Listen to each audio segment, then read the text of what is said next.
Thank you for coming today. Look at this beautiful crowd. Standing room only, half 11. Hopefully everyone found a seat. So thank you everybody for coming tonight. Who are our guests in the room tonight? Wow, look at that. Round of applause for our guests. Thank you guys for coming and spending your evening with us. I know you could be doing 1,000 other things, and you came to spend the evening with us, and I guarantee once you see what Jordan Adler brings to the table, you're going to walk away with a whole lot of value. He's amazing. My name is Mary Swartz. I am an executive of Send Out Cards. I came down from Fresno, California. Casey is off in gallivanting in DC, so he needed a little bit of extra oomph down here, so we thought we'd get together, and he comes and does events for me, and we love Casey. So, how many people love Casey? Well,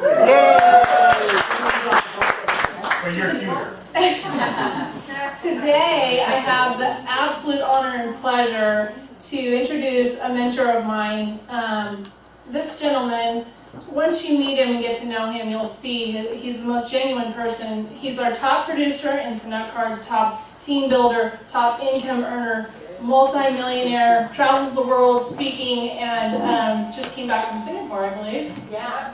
And we have the pleasure of him coming here for us. So please, everybody.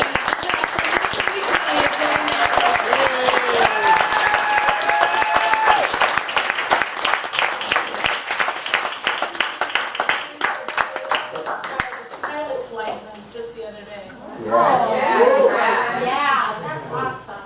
It was a nerve-wracking week. It really was. I got my helicopter license. I'm going to take this off. Is that all right? Yeah. Get comfortable. We're in California. So, I want to share a story with you to start off with. First of all, thanks for inviting me to be out. I know that some of you had a part in that, and I'm really excited to be here with you. About 6 months ago, I was backstage at an event in Vegas, and there were 7,500 people. I'm not a paid speaker. It's not what I do for a living. I wrote a book initially for our Send Out Cards team, but it was generic. I didn't write it to sell it in the profession, but it was in the Send Out Cards gifting program, so you can send it with a card. Well, our Send Out Cards distributors started sending it to network marketers and other companies, and they started ordering boxes of them to train their downlines. So it was, the book overnight became, it went all over the world. And I didn't get into this business to be a public speaker. I'm not a paid public speaker. Very, very rare opportunities I've been paid. I get invited to speak because of the book and because of the message that I train on. I get invited to speak at events all the time, and I speak at events that have thousands, sometimes even tens of thousands of people, but never for pay. So I got a call from my friend Eric Warre, and Eric asked me to speak at Network Marketing Pro last year, and Eric's the #1 trainer in the network marketing profession worldwide. Great, great, great friend of mine. We've grown to be friends over the years. So I'm at that event, and my father had been very ill, and he had heart problems in his final days, and I was backstage at the event. There were 7,500 people in the crowd, and there were another 10,000 listening on live video. And Curtis, I don't remember Curtis's last name, but I should, was on stage. And so I'm backstage. You can see the curtain, the lights coming through the curtains. All the sound equipment is set up backstage. The music is blaring, and I mean, it's dark backstage, and all the sound people and the production people are backstage. And Eric and his wife Marina are backstage, and they're all suited up. They've got their nicest business clothes on, and I've got my suit on, and I've got my wire on with a little tape on the side, and I'm getting ready to go on stage. And Curtis is doing a 2-minute introduction of me, and I'm getting ready to go up the stairs and go onto the stage, and he's giving that introduction while the music is playing softly, and then they bring the music up as I walk on stage. I get a text message right as I'm getting ready to go on stage. And I look at my phone, it's my sister Donna in Chicago texting me to say that Dad's dying tonight, you gotta come home. He's gonna die tonight, you gotta come home. This is seconds before I step onto the stage, seconds. And in that moment, Eric and Marina wrapped their arms around me. I started bawling. Curtis is introducing me, and I'm bawling my eyes out on backstage because I'm getting ready to go on. And I had a choice. I could have said to Eric, I can't do this. And I really didn't want to do it at that moment. I said, I can't do this. And he would have gotten on stage, and he would have explained, and everything would have been fine.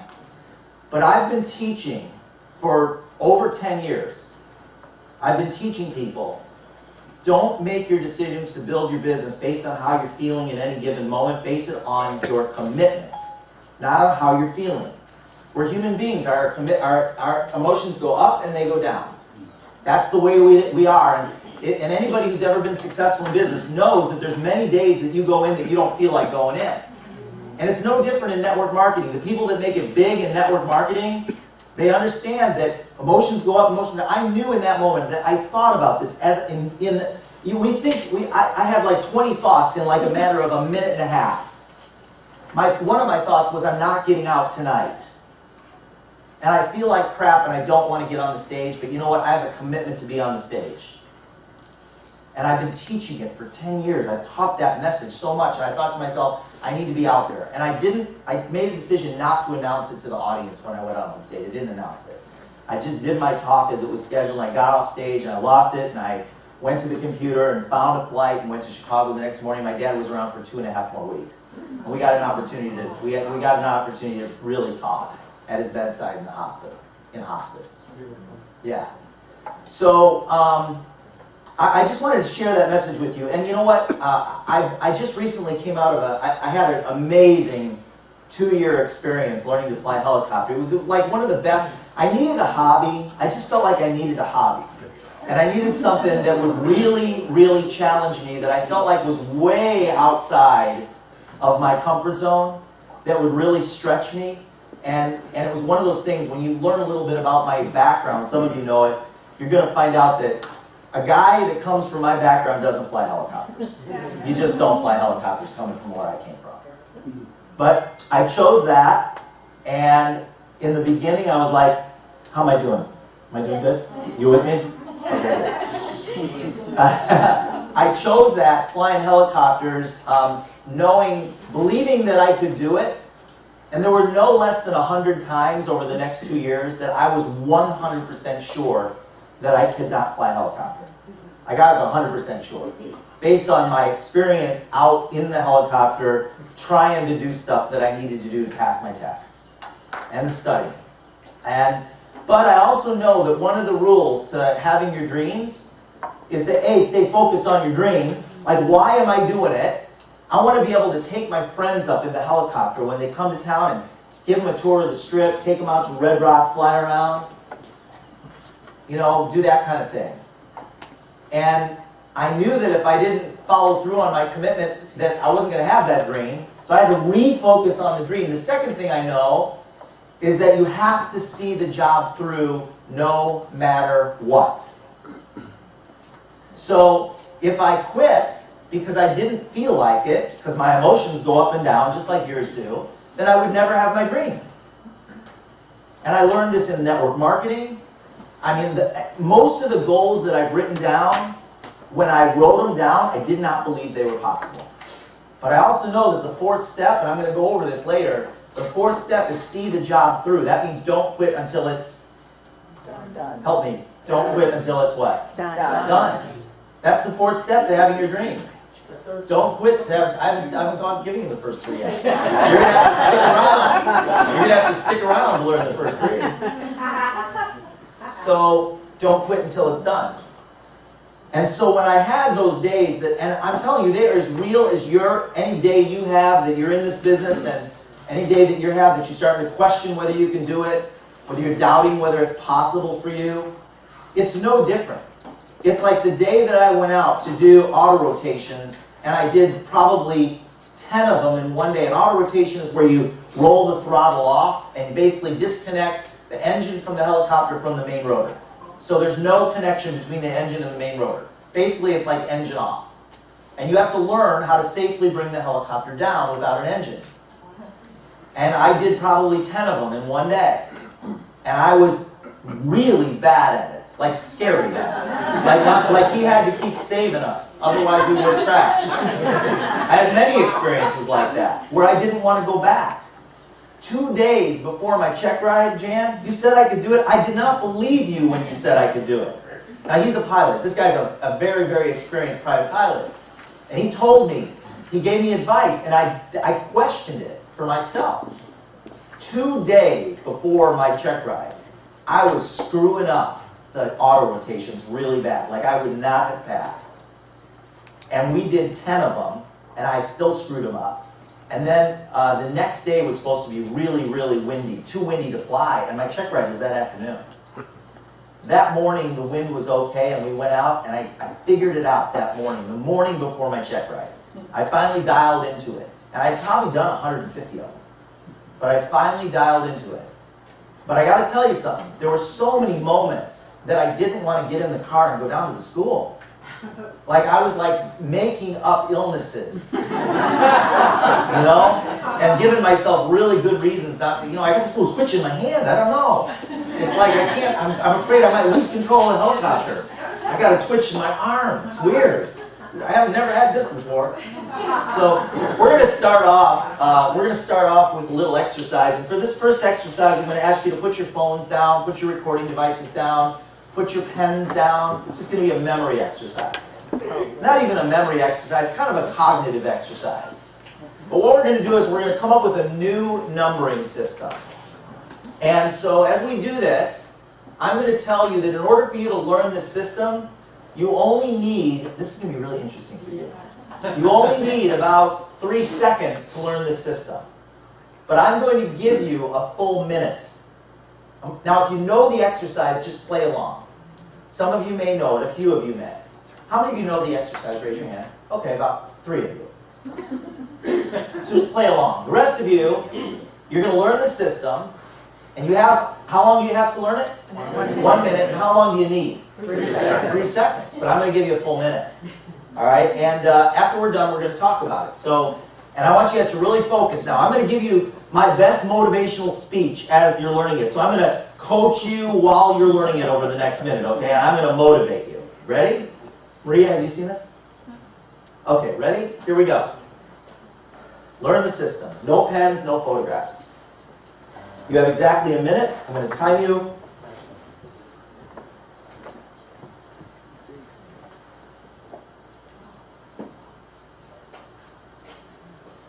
Focus. That's my motivation. Okay, wait, I'll give you some more motivation. You can do it! That's 20 seconds. You're a third of the way through. You need 3 seconds, but I'm giving you a full minute. Okay, I need to say it more strong. Focus! Does that help? You can do it. That's what we do to train our reps. You can do it. Come on. Go, go, go, go. Okay, 20 more seconds. You guys, don't look at me. Look over here. You got to learn the system. Some of you are saying, you're distracting me by talking to me. It doesn't matter. I'm trying to keep you motivated. All right, you got it? All right, good. Whoop. Whoop. Oh, we'll go back here. All right. Is there anybody here in the room, other than the 3 of you that have already seen this, 4 of you, is there anybody here in the room that is 100% sure that if I gave you some symbols, you would know the number? 100%. Stand up if you think you know it. Is there anybody? I gave you a full minute. You only need 3 seconds. +5 with every number. So okay. So I'm going to give you a number, and you tell me what the number is. And you got to, if you don't know it 100%, you got to sit down. Okay. Okay, go ahead. You got to know all of them. Oh, crap. Okay. Anybody can do it? That does? Anybody? That's never seen? You can do it. You know that number? You have to know the shape. Go ahead. Let's see. 8, 3, 9, 5, 6, 1. Wow. Nope. Oh, well. Oh. Yeah. Hold on. You got it. Yeah. And you don't know it? Do you have a photographic memory? No. Do you know it? Do now. Wow, that's pretty good. You're the first person that's ever done it. You know what? You get it. Have you ever read Beach Money? No. All right, you get a Beach Money book.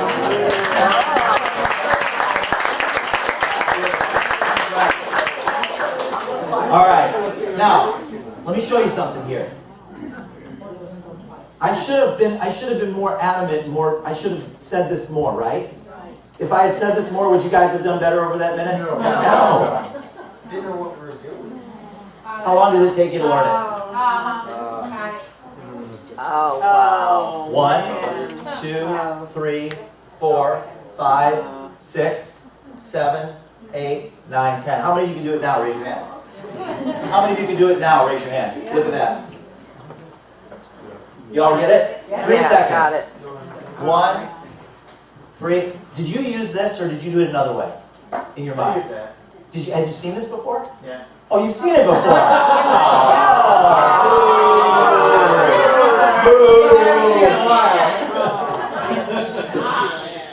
All right.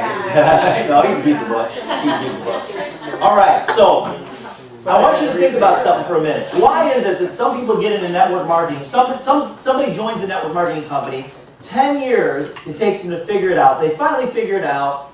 10 years later or 5 years later, something happens. They go to another company, and boom! Overnight, they become one of the top earners in the company. It's not because it's because of what they focus on. See, you focused on something completely different. This is not cheating. It's just a different way of what? Different way of seeing it. It's just a different way of looking at it. And if I teach you it this way, you can do it in 3 seconds. Now imagine if you have a team of people, whether it be 2 people, 5 people, 10 people, 30 people, 100 people. Imagine you have a team of people that are all trying to do it filtered through a paradigm of a job, or filtered through a paradigm of all their negative friends, or filtered through a paradigm of growing up with no success financially. And now they're in a network marketing company and they go out and they try to build a business and they're focusing on the wrong thing. How many of you have ever seen a fly buzzing against a window? Bzzz. What's the fly trying to do? Yeah. What's going to happen to the fly? How many of you have seen a dead fly on a windowsill? Raise your hand. We all know the story of that fly. That fly was trying to escape through the glass, and in its struggle to escape, it squelched its little life out. 10 feet off. Everybody go off. 10 feet away, there could be a wide open door. That's all a fly would have to do is shift its focus, and effortlessly it'll fly to freedom. One direction leads to death, the other direction leads to freedom. What the fly is doing is exactly the same thing. It's flapping its little wings. It's not doing anything different. But one choice of what it chooses to focus on will lead to death and struggle. The other is effortless and leads to freedom.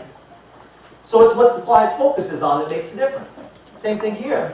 Now imagine if you have 1,000 people. Let's say you're trying to teach this to 1,000 people. If you have 1,000 people that know this and they learn it in 3 seconds, how fast can they produce? Fast. But if you have 1,000 people that are trying to do it this way, what's going to happen? It's going to be slow as molasses. Yeah. Right? So it makes sense to get around the people. This is why it's so important to listen to the conference calls on Monday night and on the Cool Buzz.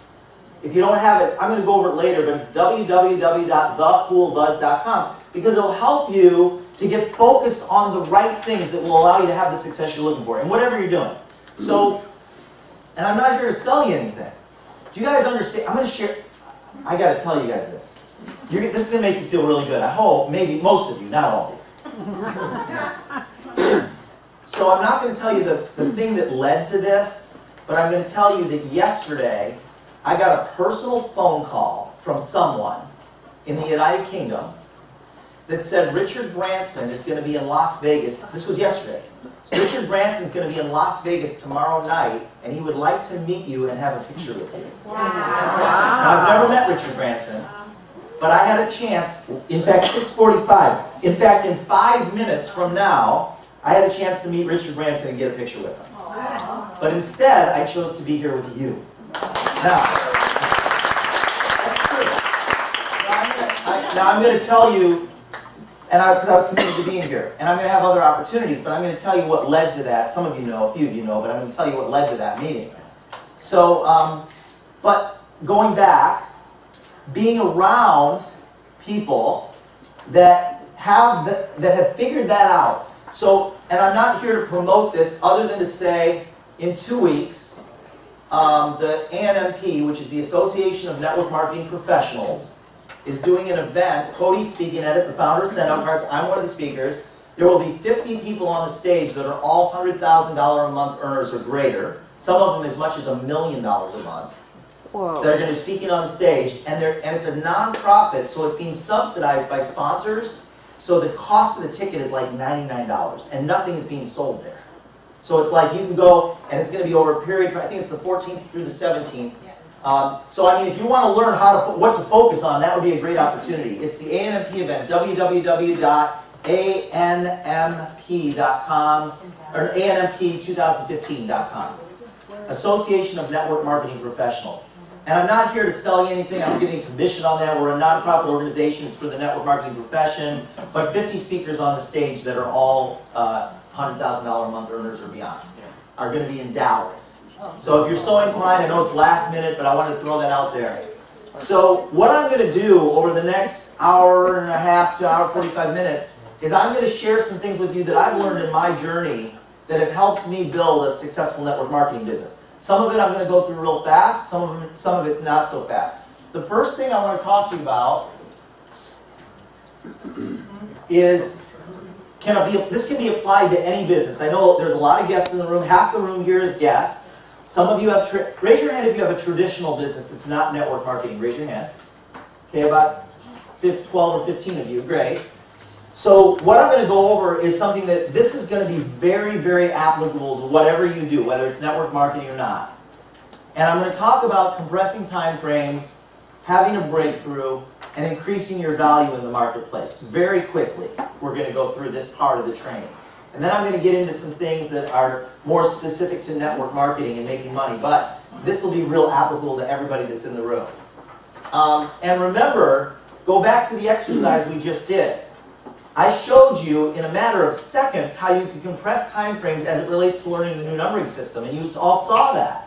Well, I'm going to do the same thing in the areas of building relationships and the areas of building successful sales organizations. Does that sound good? All right. So we're going to talk about relationships in motion. 3 areas: meeting people, connecting people, and appreciating people. And from my personal experience, this is not a guarantee, but this is what I've observed. People that do each of these, it exponentially multiplies their effectiveness or their success rate by 10. You guys in the back of the room, I don't know how old you guys are, like in 19, 20, 21 years old. How old are you guys? I'm 18. 18? 16. 16? 18. 18. 19. Kyle, have we met before? Have we met Kyle before? No, sir. No? Okay. I'm going to tell you guys, and this is for everybody in the room, it's about compressing time frames. If you guys even take a 10% of what I talk about here in this part of the training and apply it to your career, regardless of what career you choose, it'll catapult you into a different level of living in terms of your life. And I'm not kidding you. Because I'm going to share part of the story, but when I joined the company, the last company I was involved in, my income was $14,000 a year. When I joined, that was in 1992. When I joined my 12th network marketing company, my income was $14,000 a year. I was 34 years old, living in a garage that was closed up and made into a bedroom, and I had a beat-up old Jeep. My income had just been cut from $28,000 a year to $14,000 a year. I joined my 12th company, and this was around the time that I learned a lot of the stuff that I'm going to show you right here. And I went, in the next 4 years, I was making 40 grand a month, and I went on to make $8 million with that company, and then another 10 million with this company. But it was because of some of the things that I focused on here. So really pay attention to what I'm going to go through here for everybody, because it has huge value and benefit regardless of what you plan on doing in your life. So the first one is, I'm going to ask this question. What's your name again? Tell me. Tyler, do you know what that is right there, that purple thing? A folder, yes. You 3 guys in the back, do you know what that is? It's like a name tag. Do you know what that is? It's like you know what it's called? Rolodex. Oh, yeah. A Rolodex. That's a Rolodex, and it's not. If you think a Rolodex is this expensive watch, no. So what I want to talk about is whatever amount of money you're making in whatever career you're involved in. If you're in network marketing, if you're making $100 a month or $1,000, whatever, is multiply it times 10 if you master what I'm going to talk about on this slide. Harvey McKay in his book, Swim with the Sharks Without Getting Eaten Alive, said if you want to predict the future of someone's income, look at the size of their Rolodex. Now a Rolodex, today a Rolodex is your contact manager. It's electronic, right? We keep it in our phone, we keep it on our Facebook. That's our Rolodex. But I went out when I was in my 20s and I bought one of these. And I started meeting people and getting business cards. To this day I have a habit, this was just from last week. To this day I have a habit of getting people's business cards. Now, do you know that when somebody starts a business today, this is old school technology, but everyone, including young people, do it today when they start a business. There's two things somebody there's two things that they do when they start a business. What are they? They print business cards and they get a website. That's the two things they do today. So if people get business cards, I'm going to go where there's people that have business cards. And I'm going to say, do you have a business card? And when you ask somebody for their business card, the reason they printed the business cards is because they want to give them to you. That's why they printed them. So when you ask somebody for their business card, they give you 5. I mean, here's 5. Give them to your friends. Right? They can't get rid of them fast enough. So I go to people that I meet and I shake their hand and I say, do you have a business card? And I look at the card and I make sure there's a mailing address on it. Sometimes there is, sometimes there not. And I ask them, is that your mailing address? And if they don't have it on there, I get it from them. I say, what's your mailing address? I want to put you in my contact manager. And they give me their mailing address. And I get cards and I put them in my send out cards contact manager. So here's what I found out. I learned this when I was in my 20s. That if you want to predict the future of someone's income, look at the size of their Rolodex. So I went out and bought one of those, and every time I get a business card from somebody, I put it in my Rolodex, and my Rolodex filled up. And then once the Rolodex filled up, then it's like, well, there's the drawers, there's the kitchen counter, there's the desk, and for the next years, for years later, I had thousands and thousands of business cards that I gotten with no system for doing anything with the cards. But one of the things I did start doing is I hand wrote nice to meet you cards to people I mail them. And I started doing that a little bit, not to everybody, but it got overwhelming. I had so many cards, it just kind of, everything started falling through the cracks. Like lots of you, I had business cards on my counter and I'd scoop them into a drawer or into a shoebox, and then many years later you find the shoebox and like, oh, I kind of remember this person, but I don't remember most of these people. But that's what I did for years. But I also found out that just because you're meeting people, your income goes up. If you look at the most successful people in business, they have the biggest Rolodexes. Isn't that right, Jim? Right. Isn't that absolutely true? The people that are the most successful in business have the biggest Rolodexes. So if you want to become successful, you want to make it not saying, oh, I already do that. Boy, I almost fell over. Not saying that I already do that, but saying being intentional, meaning that your goal is to meet X number of people per day.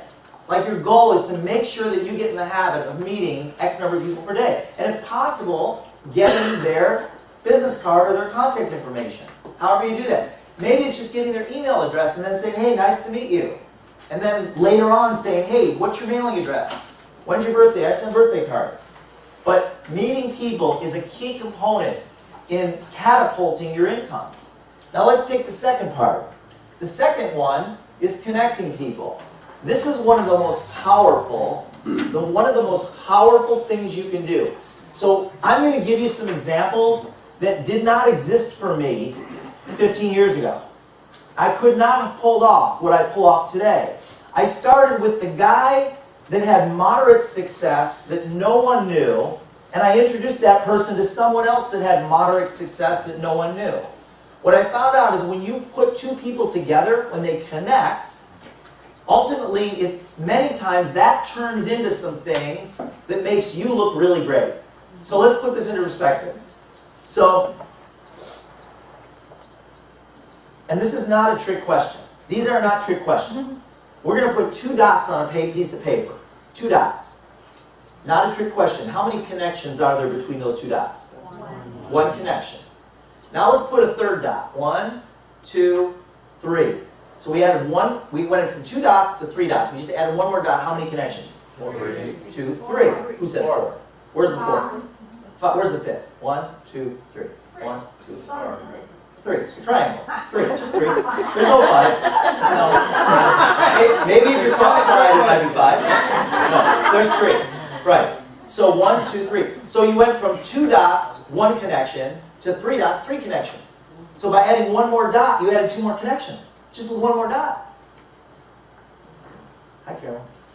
So if you add a fourth dot, 1, 2, 3, 4. So we went from 3 dots, 3 connections, to 4 dots, what? 1, 2, 3, 4, 5, 6.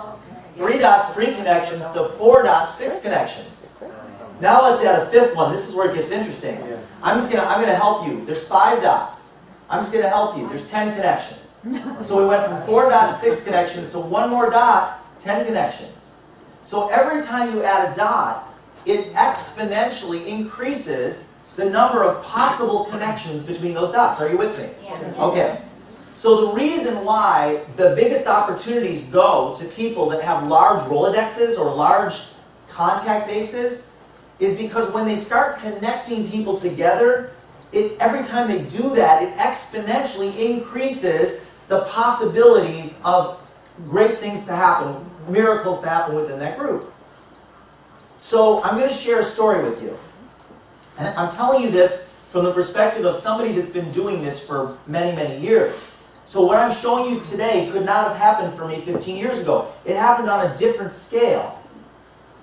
So I became, over a period of years, I became good friends with Eric Worre, long before we met. We talked on the phone a bunch of times.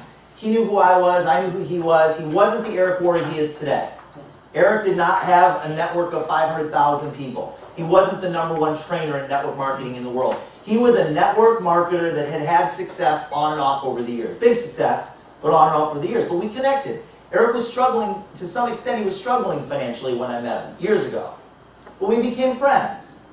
And we've stayed friends over the years. And his business has grown to gargantuan. He's a gargantuan icon in the network marketing profession today.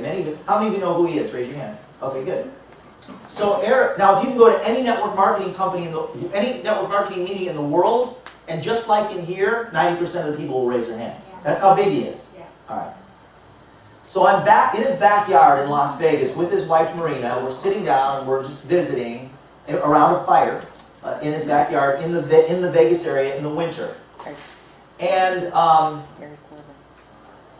Eric says to me, "Jordan, do you have any connections to Tony Robbins?" And it turns out I'm friends with his son, and there's a woman named Lauren who I met about 4 years earlier at the foundation room at the House of Blues in Las Vegas. And she's connected to Tony. And that's a whole nother story that was kind of freaky. But it happens because of connecting people. I'm with my friend Bob Golden. I'm going to go back. I'm with my friend Bob Golden. Betty Ann's at home. We're at the foundation room. We went to see a magician who's a young 20-year-old that had been on America's Got Talent. There were 50 people in the room. Everybody left. Myself and Bob went into the bar. We're sitting in the bar. There's 2 women in there, Lauren and Susie. They're both married. And we're talking to them, but we don't know anything about them. In fact, we didn't even exchange names. We didn't know anything about them. We talked for 45 minutes just about stuff in Vegas. And at one point, Lauren, I didn't know her name at that point, she says, "What do you do?" And Bob says, "Jordan's one of the top networkers." And she says, "I'm a networker." I go, "Really? What do you do?" She goes, "Well, I'm the top recruiter with Juice Plus." And I go, "Do you know Jeff Roberti?" And she goes, "Yeah, I know Jeff Roberti. Jeff brought me into the business. He's a great friend of mine. In fact," she says, and then I say, "You know, Jeff's part of Platinum Partners with Tony Robbins." She goes, "I know. I developed the Life Mastery program at Fiji for Tony, and I lived in Fiji for... Tony introduced me to my husband. I worked for Tony for 7 years, and I still do a lot of stuff with Tony today." I go, "You're kidding me." I go, "We know so many of the same people," and we start exchanging stories. And then she goes, "What's your name?" And I said, "Jordan." She goes, "Jordan?" I go, "Yeah, Jordan." She goes, "Jordan Adler?" And I go, "Yeah." She goes, "I'm reading your book." She goes, "I've been wanting to meet you."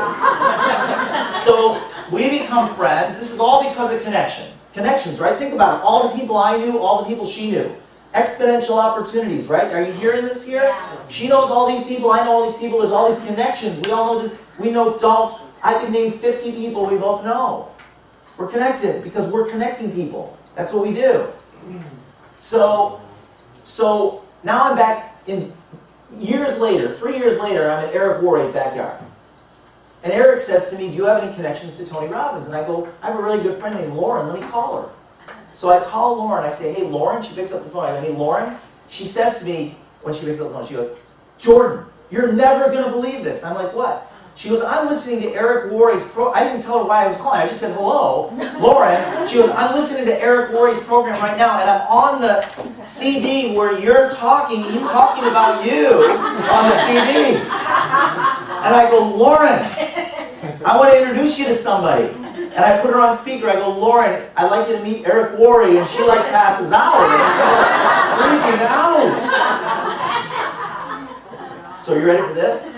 So I put them together. They have lunch. She introduces them to Sam Georges, who's Tony Robbins' CEO.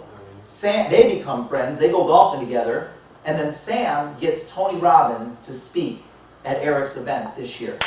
So because of my connections, Lauren's connections, and Eric Worre's connections, we pull that all together. Now, the biggest personal development strategist in the world is speaking at Eric's event because I made a connection. So what does that make me look like? Do you see? It's like I didn't have to do anything. I just put them together.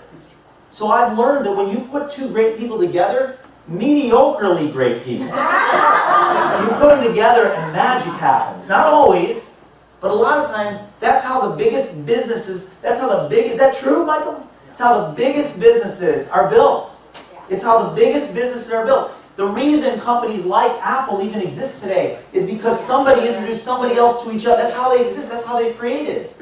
You can change the world by introducing this strategy right here, as simple as it is. Some of you go, well, I do that. I'm talking about intentionally meeting people every day, intentionally connecting people, looking for great people and putting them together.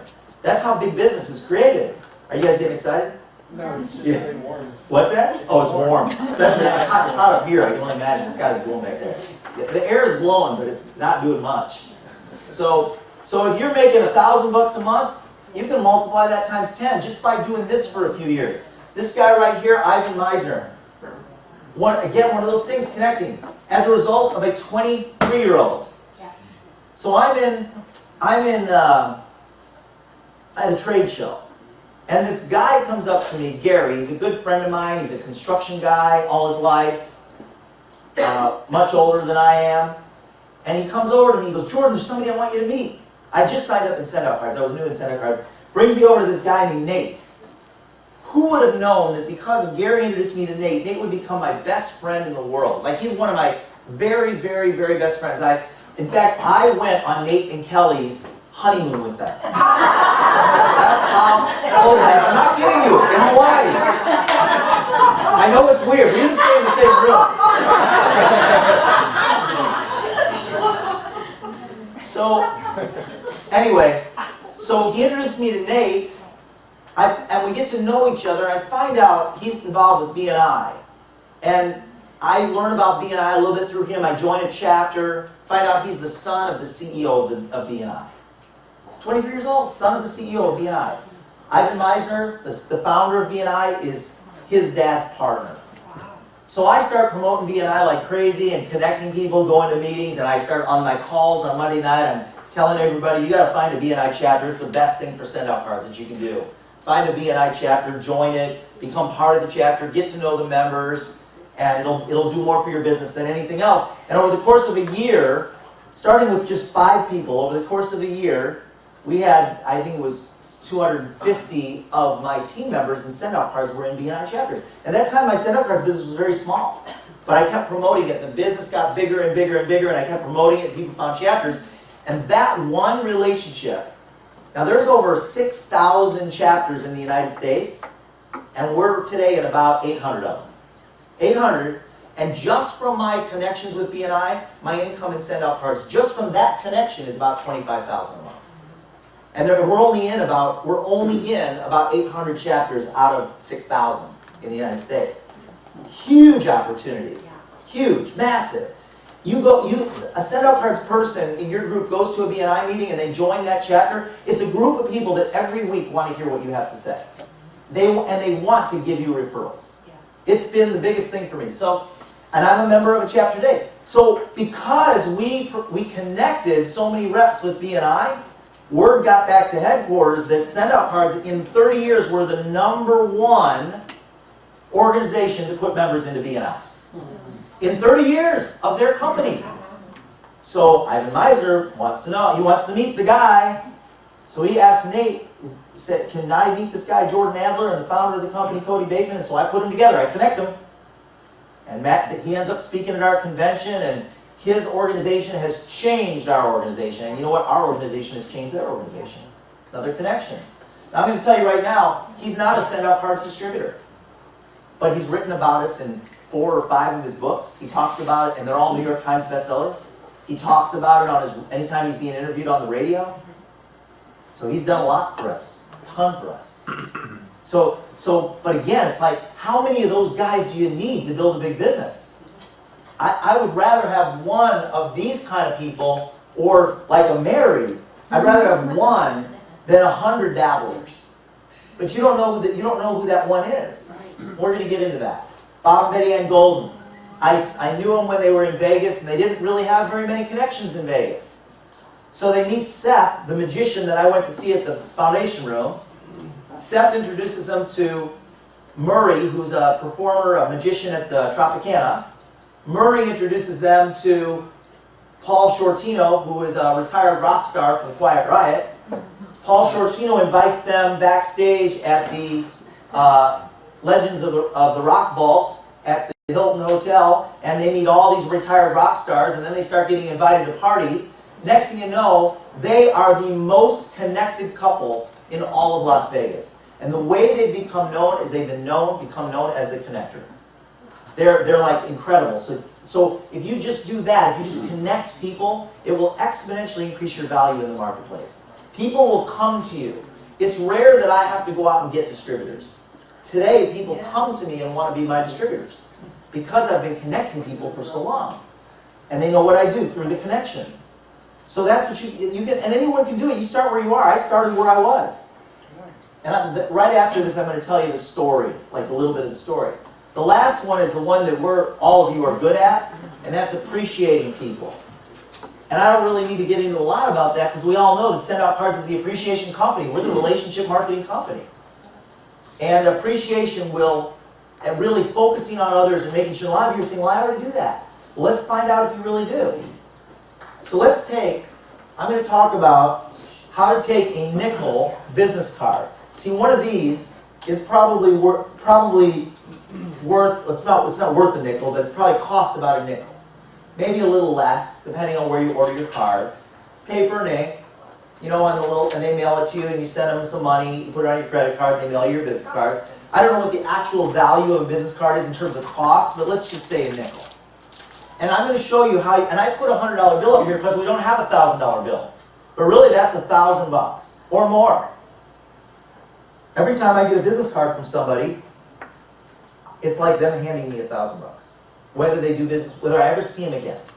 If somebody hands me a business card, that's like $1,000, $1,000, $1,000. How would you like that? Okay, I can show you how to do that. And you know what? It's almost, I can't guarantee it, but I can tell you it's pretty darn predictable. Pretty darn predictable. So if everybody, if you knew, whether you ever did business with that person or not, if they gave you a business card, that's like them giving you $1,000. Let's talk about that. And I'm going to tell you right now, if I take 1,000 business owners, I can't even hardly find one of them that do this. But I do it. And that's one of the reasons why my business is what it is today. 150,000 distributors, 500,000 customers. Okay, so here's what I do. If I get 100 business cards, I make sure that every single one of them gets a nice to meet you card. So when I get a business card, I look, make sure their address is on there. If it's not on there, I get their address, I email them, ask them for it, I send them a nice to meet you card with a picture of me on the card. Now why do I put my picture of myself on the card? They're going to remember me. And you know what? I only met them once. If I don't do that and we run into each other 2 years from now, if I don't put a picture on the card, the likelihood they're going to remember me is very low. But if I put a picture on the card, the reason they'll remember me is because they don't throw the card away. They don't throw it away, so it's sitting on their desk or on their, especially if I send them a little gift. That's number 3. If I send a nice to meet, if I get 100 business cards and I send a nice to meet you card to all 100 of them, just because I did that, I get 2 distributors. If I send a nice to meet you card to 100 people, 2 of them become distributors, because they'll Google you, they'll look at your company, and they'll call you and say, I want to be a distributor. Just because you send a nice to meet you card to 100 people. Place a call to them, add 2 to that. So if I call all 100 people, and that's, you know what I've learned? People don't pick up their phone anymore. They do not, if they don't recognize the number, they hit ignore or they let it roll to voicemail. Is that true? How many of you do that? Raise your hand. Look at everybody in the room. So what does that mean? That means when I call somebody, I know that there's almost a 100% chance that I don't have to talk to anybody. But that's good for me because I don't have time. But I do have time to leave a 20-second message. So everybody I get a card for, I call them on their cell phone, not their landline. I call them on their cell phone, and I say, hey Sean, this is Jordan. I met you on Wednesday night. I got your business card. Hey, I just want to say it was really nice to meet you. I hope we see each other again soon. Let's stay in touch. That's it. Hang up. Just because nobody does that, you guys. Just because I do 1 and 2, I get 4 distributors, 4 out of 100. What is plus 2 plus 2? That means I get 2 new distributors plus 2 out of 100. So that's 2, 4. 4 out of 100. If I send all 100 of them a gift, like a $5 Starbucks card or a little box of brownies, if I do that, that adds 4 more. Now I get 8 out of 100 just by doing that. Just because I sent all 100 of them brownies. Number 4, remember their birthday. Nobody does that. That adds 4 more. Set up a personal meeting. This is where it gets tougher. And I don't get all 100 of them, but I get a pretty good high percentage of them. Not all of them, though. But I set up a personal meeting. And what's the meeting about? Not to show them send-out cards. The meeting is about to do what? Get to know them. Find out how I can help them. They're going to ask me what I do, and I'm probably going to end up showing them. But I'm just going to set up a meeting with them and just I'm going to do my best to do that. And the last one. Now, I'm going to tell you something. 1,000 business owners, any industry, it's rare. It's like 1 out of 5,000 people do all 6 of these things with everybody that they need. And that's why so few people make big money. That's why. It's a really simple equation. And now what happens is I know if you add these numbers up, there's about 20.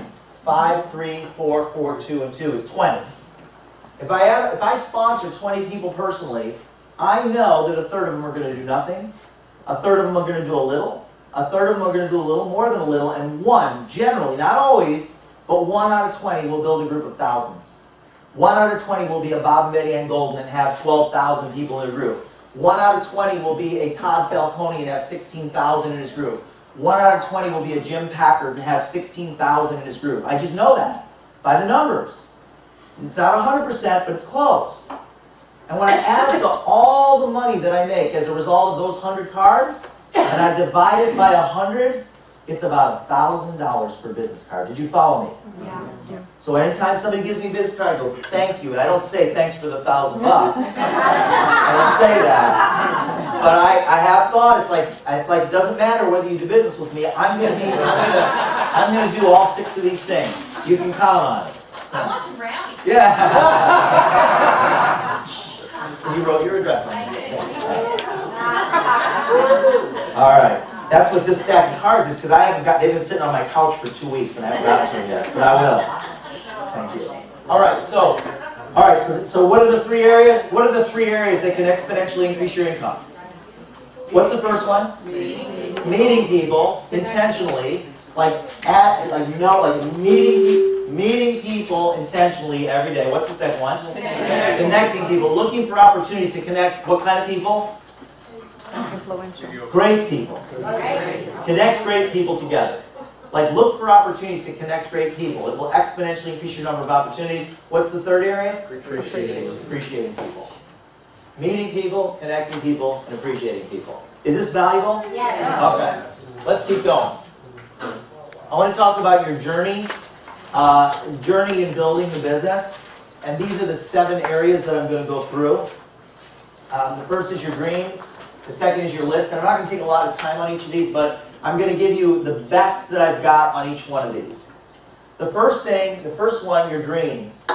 I have learned, and I shared some of this in the beginning of what we talked about, I have learned that it doesn't matter, when you write your dreams down, it doesn't matter whether you believe they're possible or not. It doesn't matter. You write them down whether you believe they're possible or not. I found out that most people stop dreaming somewhere between the ages of 7 and 12 years old, 7 and 15 years old. We're dreamers as kids, right? If you ask a kid, like, what are you going to do when you grow up? Stand up and tell everybody what you're going to do when you grow up. Stand up and tell. Baseball player. Yeah. See, he didn't even have to think about it. He knows. He's a dreamer. Somewhere between the ages of 7 and 12 years old, we stopped dreaming. And we stopped going for our dreams because of the adults and all the negative stuff in the world. And so, good job, Tyler, by the way. So what we start doing is we start shrinking our dreams down to meet our income. That's what we do.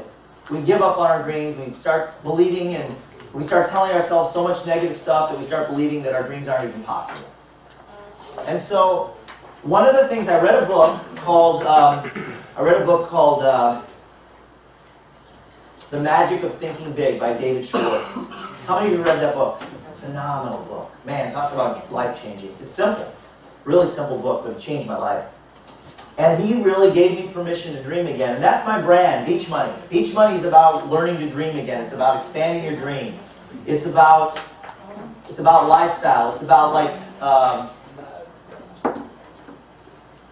it's about believing that the impossible is possible for you. And that's why I wrote the book. And so I started doing, I'm going to tell you a story. I started doing some things years ago. I literally could do an 8-hour seminar just on this topic because I've got so many stories, and then I would have you do exercises. But I've got so many where I wrote down things that when I wrote them down, I didn't even believe they were possible. And I'll give you a couple of examples. Now, you guys know the Academy. Anybody here ever walked the red carpet at the Academy Awards? You walked the red carpet? Good job. 5 times. 5 times. Are you a voting member of the Academy? No. Are you an actress? No. Okay. Can I ask, without a story, can I ask, was there a specific set of circumstances that caused you to be able to do that? Yes. Okay. So let me share this with you. There's millions of people that want to walk the red carpet at the Academy Awards, right? Every year. But there's only a few hundred that really do. I don't know, do you know the exact number of people that walk the red carpet? Do you know the number? I don't. You don't. There's a few thousand in the room. There's millions that want to be there. And it's very difficult to go. You can't just say, I want to buy a ticket and go. It doesn't work that way. And I wrote, 25 years ago on a notepad, I wrote, walk the red carpet at the Academy Awards. Now, I'm not an actor, and not even close. I was living in a $28,000 home in the south suburbs of Chicago that just sold for $10,000. And it didn't sell at auction, and it didn't sell as a bank loan. It sold on the market. It was my dad's home. When we lost my dad, we sold the home for $10,000. That's the home I grew up in. Wow. I'm not an actor. I'm not a producer. I have no reason that I would ever be walked on the red carpet. But I wrote that down. I lived in Illinois. I wrote that down as a goal. And years and years later, a woman joins my organization. Her name's Gwen Field, and she's a voting member of the Academy. And she says to me kind of off the cuff, maybe someday we can go to the Academy Awards. I'm a voting member and I can get us in line. I go, that'd be great. I didn't tell her about my goal, because I don't do that. I just see how things kind of fall out. I wasn't going to be desperate. Oh, please, please, please. So, but she says, I want to invite you to the Academy Awards, and we'll do that someday. That's great. 3 years later, Gwen calls and says, would you like me to put you in the lottery for the Academy Awards? We'll go on the table. Now, this isn't walking the red carpet. This is just to go. And I said, sure. She puts us in. A month later, she calls me and she says, we didn't get it. We're not going to the Academy Awards. I go, that's too bad, sorry. Maybe some other time. So thank you for inviting me. I said, thank you, And then I'm in Atlanta with Cody, the founder of Send Out Cards, Dave Smith, and we're sitting around a table. It's 11 o'clock at night in Atlanta, and it's Friday night. And we're teaching all day on Saturday, and my phone rings and it's Gwen. And I look at the phone, and I say to Cody, Cody, Gwen Field is calling me. She's calling me to invite me to the Academy Awards on Sunday. Now, I'm teaching all day on Saturday, and I didn't bring my tux. In fact, not only did I not bring my tux, I don't own a tux. And you don't go to the Academy Awards dressed like this. Nobody goes to the Academy. You're not allowed to, right? So I answer the phone. I answer the phone. I go, hello, Gwen. Gwen, calling out. I'm like, hi, yeah, Gwen. We're going to the Academy Awards. We got picked because there was, as an alternate, can you be in LA on Sunday morning at 10 a.m.? I go, I'm in Atlanta, I don't have a tux. Let me see what I can do. I hang up, I call American Express, Delta, they have a night flight. At Saturday night, after the event, I'll get on the night flight, and I can be in LA the next morning by 6:30 in the morning. Perfect, Sunday morning, right? But I don't have a tux. Where am I gonna get a tux? I'm teaching the next day, it's Friday night. I can't go get a tux. I'd say, where do you go? Like, what's open, you know? So, about 3 years prior, I got measured for custom clothes, but I had never in my life ordered custom clothes, not even from that guy, ever. And I didn't even know if the guy still did custom clothes. I didn't even know if his number was the same.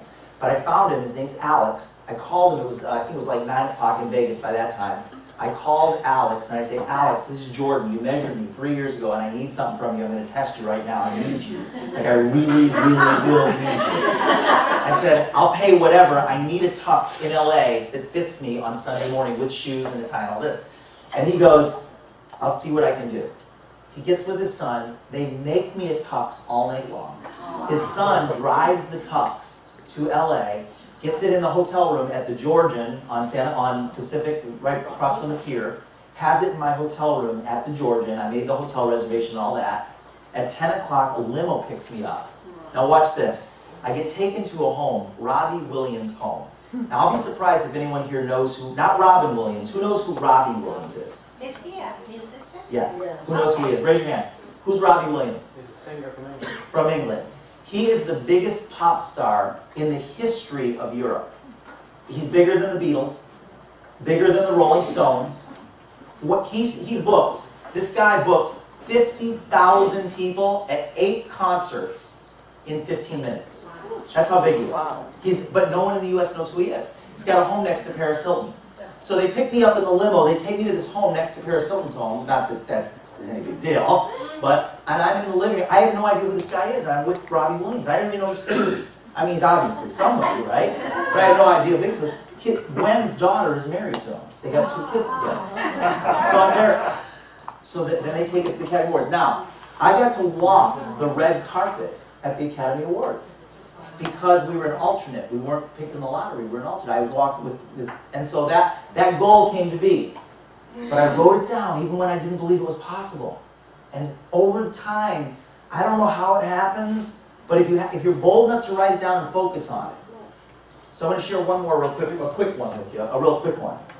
I'm at our convention, and my point is this. If you get nothing else out of tonight, and you're not doing this right now, I know a lot of you are because you're in this business and that's what we do.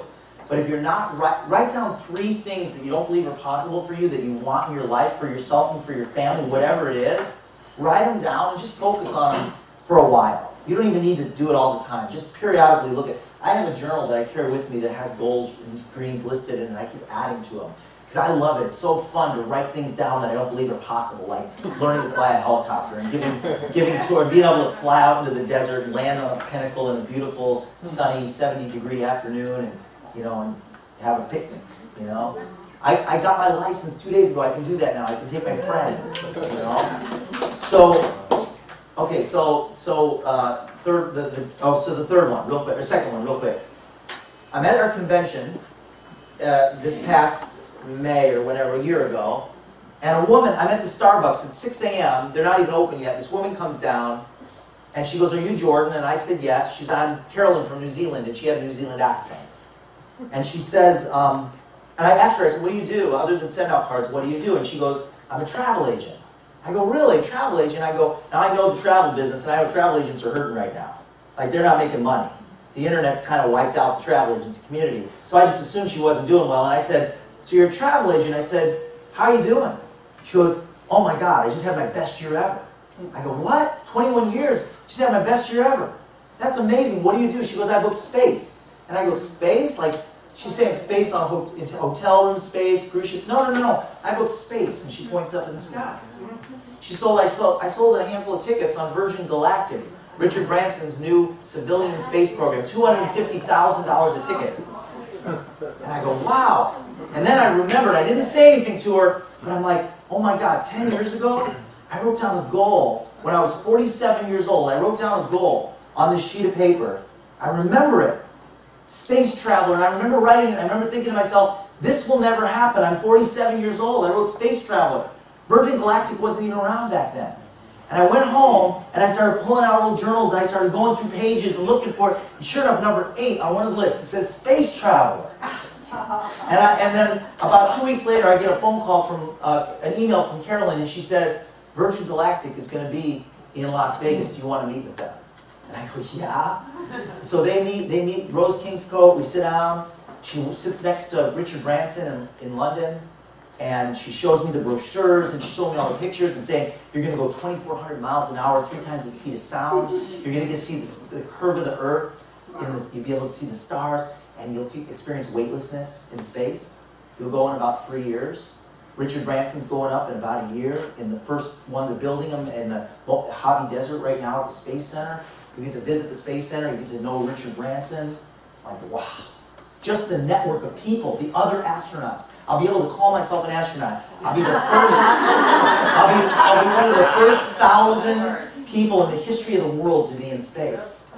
And I'll be part of the launch of the first civilian. I mean, I'll be long gone, but there will be people flying all the time from here to Australia and through space.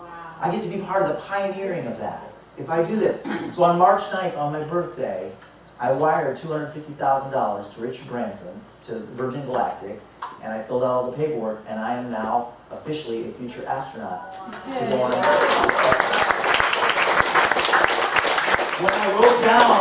When I wrote down Space Traveler, this guy here, Tyler, by the time he's my age, it will be a regular thing to get on a ship like that in a matter of 30 minutes be halfway around the world. Wow.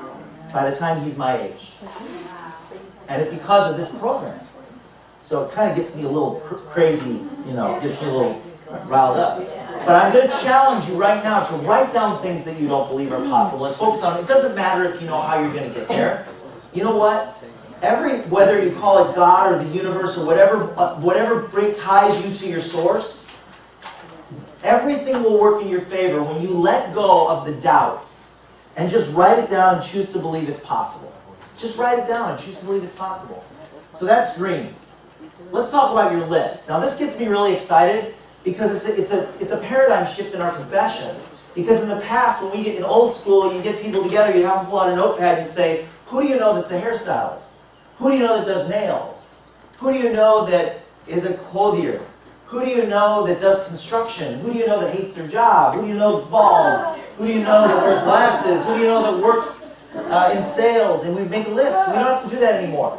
Because we have Facebook, the list is built for us. Now, I still believe it's important to take the names and put them on a sheet of paper and keep adding names when people pop into your mind, adding them. But most likely you're connected to them through Facebook. But I'm teaching people today, you don't need to make phone calls to set up your appointments most of the time. Not always. Most of the time. And I watched Eric Worre do I used to do this, I was doing it, and then I watched Eric do an event with a whole bunch of people, and he had them all text to set up appointments. I watched like 2,000 appointments get set in 20 minutes with a bunch of network marketers without ever making a phone call. 2,000 appointments got set. So I wrote out a couple of texts. I'll give you a chance to photograph it if you want to. I wrote out 2 texts. And I said, let's test it. And I did a group of about 30 people. A few of you, how many of you were with me on one of the retreats where we did that? Yeah, it was pretty cool, wasn't it? Like in 20 minutes, we set up like 40 appointments in 20 minutes, didn't we? It worked. It worked, didn't it? Yeah. And so we've set up thousands and thousands of appointments using this simple strategy. And we use Facebook and texting. So you ask yourself, where are people today? They're not picking up their phones anymore. So where are they? They're glued to their phones. 93% of all text messages are answered within 2 minutes. Email doesn't work because people, what's your goal when you go to your emails? Delete, right? Delete.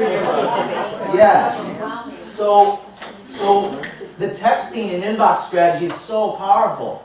So this is what we're teaching today. When I sign up a new distributor, I have them make a list of 20 people, and then I have them invite 20 people that they know, and then I have them go to Facebook or text, and I have them send these 2 text messages. The first one is I want to set up a time to show you something really cool that I think has some big potential. Sure, I'm not going to change it. I'll keep it up there for a minute. The first one is I want to set up a time to show you something really cool that I think has big potential. And the second one, it's a new technology I need to show you on your computer or phone. Is there anybody in this room that can get this out to this group if they don't get it on recorded? It's on your Cool Biz.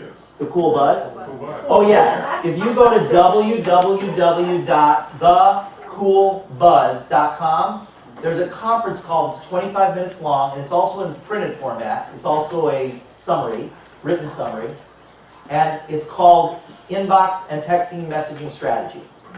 And these two text messages, they're like way better than any phone call. I could train you guys for the next hour about how to make phone calls and set up appointments.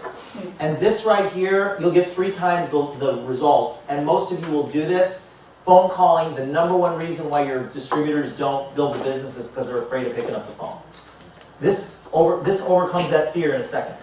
They send the first text message, word for word. If they want to attach the person's name to the front, send the first text message. They get a response usually that says like, what is it? Send the second one. It's a new technology I need to show you on your computer or phone. When can I catch you uninterrupted for 30 minutes? Very simple. And if you send that to 20 people, you'll get 10 appointments. Boom. 20 minutes, 10 appointments. That fast. Your week will be full. And that is the Achilles heel of building a network marketing business, is someone's ability to set up appointments. Now without ever making a phone call. So we're going where people are. Where are people? They're on their phones. They're glued to their phones. Are you with me? Yes. It's so easy to teach this too. You sit down with a new person, you give them the little written script, or you can text it to them and they can cut and paste it. Just text it to them, and they can cut and paste it. And man, I watched Eric do one with 7,500 people. That event I was at, they set up something like 100,000 appointments in 1 hour. Unbelievable. Unbelievable. Less time. What's that? I think it was less time than that. Less than an hour? Yeah, I think so. Were you there? No. Well, heck, I did that talk at that event. I don't remember that. I don't remember. With the grid, I did that at that event. That was my talk. You don't remember my talk. It wasn't that inspiring, huh? All right, so the next, let's go back here. So texting, inboxing, there's your list. Texting, inboxing, showing the business. I believe in simple. So I watched a guy, his name is Steve Smith. How many of you know who Steve Smith is? Raise your hand. Nobody. Steve Smith made $800 million in network marketing. $800 million in the network marketing business. Not just on the rep side. He was a master distributor, and in my last company was a multi-billion-dollar company in the telecom industry. And I knew him when he was sleeping on Kenny Trout's floor when he had no money. He was a chili pepper salesman. He used to have a cart. He used to sell chili peppers on the road. And he hooked up with Kenny Trout, who was a horse. He used to train racehorses. And Kenny started a telecom company. He had an idea, and Steve said, I can market that through network marketing, and they got together. And Steve went on to do very, very well at that company. But I watched Steve, because I joined the company. They had 30,000 distributors when I joined. And I watched Steve. His talks were he's a great guy. I love the guy. And his talks were so boring. And he stuttered. He stuttered when he talked. And he talked very slow. He's a Texan. But he gave the same talk for 13 years. Didn't matter if there was 3 people in the room. Didn't matter if there was 15,000 people in the room. He gave the same 1-hour talk. Slow, Texan style, stuttering. Same stories. Didn't ever change the stories. And he built a group of 2.5 million distributors. So I thought, what did he do? He had a very simple story.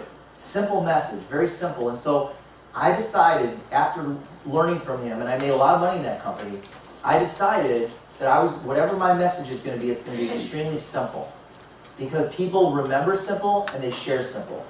But if there's stuff you're doing that's really good for you, but other people can't do it, like I applied the 8-year-old test. How old are you? 9 years old, perfect. Tyler, come up here for just a second. Here, give Tyler a hand. So, can you send any cards? Oh, yeah. Starting to? Can you send a card? Yeah. Yeah. So here's what I do. I apply the 8-year-old test. This is a perfect example. I'm just going to use Tyler as an example. I apply the 8-year-old test. The 8-year-old test... Okay, the 8-year-old test goes like this. The 8-year-old test goes like this. If an 8-year-old can't do it and an 8-year-old can't teach it now, then you shouldn't be doing it. Right.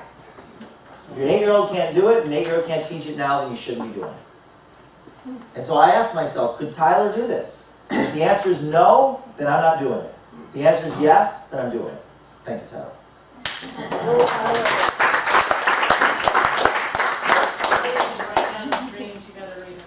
Can I read it? No? Oh, here we go. Thank you. Here we go. Eagle. Yes. You know what, Tyler, you know what eagles do? They fly. Majestic. Baseball player. Famous person. Speaker. Be like Jordan Adler. That makes me feel great. Be like Cody Bateman. Be a singer on American Idol. Are you singing? Yeah? Cool. I'm not going to make you sing for us. All right. Showing the business. Remember, simple. So I can teach somebody how to show the business in like 5 minutes. And if it's taking you more than 5 minutes to show the business, I love that. By the way, I'm just going to share with you that new system that Bart and DeMar came up with. That's an 8-year-old test. That's perfect. That's a great system. It shows the money. It's great. It's mobile marketing mobilepocketpresentation.com. mobilepocketpresentation.com. Watch the video on there. mobilepocketpresentation.com. You got one there. I'm not going to go through it right now, but just go to the website. It's phenomenal. And it will probably be available through the company soon, but right now you go to mobilepocketpresentation.com. It's $25, I think. Unless you buy them in bulk, you can get them down. Okay? And it's simple. And I like simple. I teach simple. I'm going to show you how to show the business simply that anybody can do it in 5 minutes. Tyler can do it if I can teach him how to do it. Okay, so we're going to talk about showing the business. Somebody get that. Connection. So the first thing you do is tell them how and why you got started in the business. Every single person in this room has a how and a why story. You have a how and a why story. Even the guests. You know how you were introduced to this business, and if you get involved with us, you know why you got involved. Tell that. It takes about 2 minutes to tell that part of the story. 2 minutes. So I will tell you my how and why story. You ready? You can even time me. It'll probably be significantly less than 2 minutes. Here's my how and why story. I started getting cards from a guy that I didn't know. It was almost kind of stalkerish. Over a period of a couple of weeks, I got 5 cards from a guy that I didn't know. And a few of the cards had a DVD in them. And finally, after about the 3rd DVD, I popped one of them in. This was back when we were still using DVDs.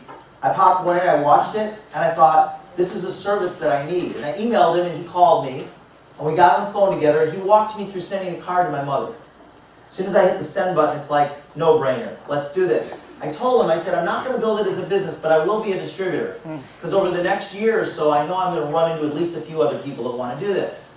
So I signed up for, back then it was $745 to be a distributor. I signed up, and I started sending cards out. And after sending about my first 100 cards out, I realized that there are millions and millions of people out there that are going to need this service. And I wanted to be one of the people to help promote that and to be part of the growth of this company. That's my how and why story. How long was that? Did anybody time me? Was it less than 2 minutes? Yeah. Probably about 2 minutes. Yeah. So you have a how and why story. You tell that how did you get involved and why did you get involved. It doesn't have to be anything elaborate. It's just a simple story. What did you like about it and why did you do it and who did you hear about it from? Okay, so that's the first thing. The second thing is you walk them through sending a card. Now I could show, this is what I know. I could show Tyler how to send a card. Have you showed him how to send a card? Okay. Tyler could show me how to, could you show me how to send a card? Tell everybody, could you show me? Yes. See? He could show me. So I just walked them through sending a card. I would have Tyler teach me how to send a card. You teach them how to send a card. Now I have them send a card to who? Someone they love. Not to themselves. They're not going to do a test card. They're going to send a card to themselves. And today with the phone technology, if you have an iPhone, load the app. If you don't, just go to the website on your phone, new.sendoutcards.com. And on the phone, you just show them on there. Because that's powerful. And I know, so, all right, so that's the second thing is walk them through sending a card. If you're using your phone, you don't walk them through sending a card. You show them on the phone, but you take a selfie with them, put it on the front of the card, I usually like to add a 2-pack of brownies and send it. It blows them away. So I want to share a story, and then then you show them. Could you show me a video? If you knew which video to show me on the computer, could you show me a video? Yeah. There you go. 8-year-old test. Show them the 8-minute video, the Steve Schultz video, and that's at new.sendoutcards.com/ID number. Your ID number. By the way, don't put in the www. Everyone, 100% of the people in this room that are in this business, you have to stop right now using the classic site. Don't use the classic site. It's going away. They're not updating it anymore. It's going away very, very soon. The new site is phenomenal, and they've been adding so much cool stuff to it. In the very near future, when you go to www.sendoutcards.com, the classic site's not coming up. It's going to that. Right now, go to new.sendoutcards.com. Don't put in the www, and it'll take you to the new site. Everything's on there, and a whole lot more. When you go there, when you scroll down to see opportunity, you'll see the 7-minute video there. And then I ask a question. I'm going to ask you a question, Tyler, and then I want you to ask me the same question, okay? I'm just going to ask you the question, you just ask me the same question. On a scale of 1 to 10, where do you see yourself? Ask me that. 10. No, okay, that's good. That's good. But now you ask me the same question. On a scale, he says on a scale of 1 to 10, where do you rate yourself? Boom. An 8-year-old can do it. That's the presentation right there. That's it.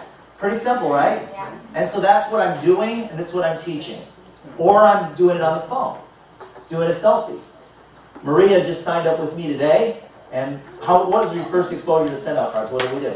Selfie. I took a selfie, I put it on the front of the card, and then she started showing it to everybody. She's in the insurance business, and she started showing it to everybody. And she's got a handful of people that are interested in the business, right? So that's how I do it. Now I want to share a funny story with you.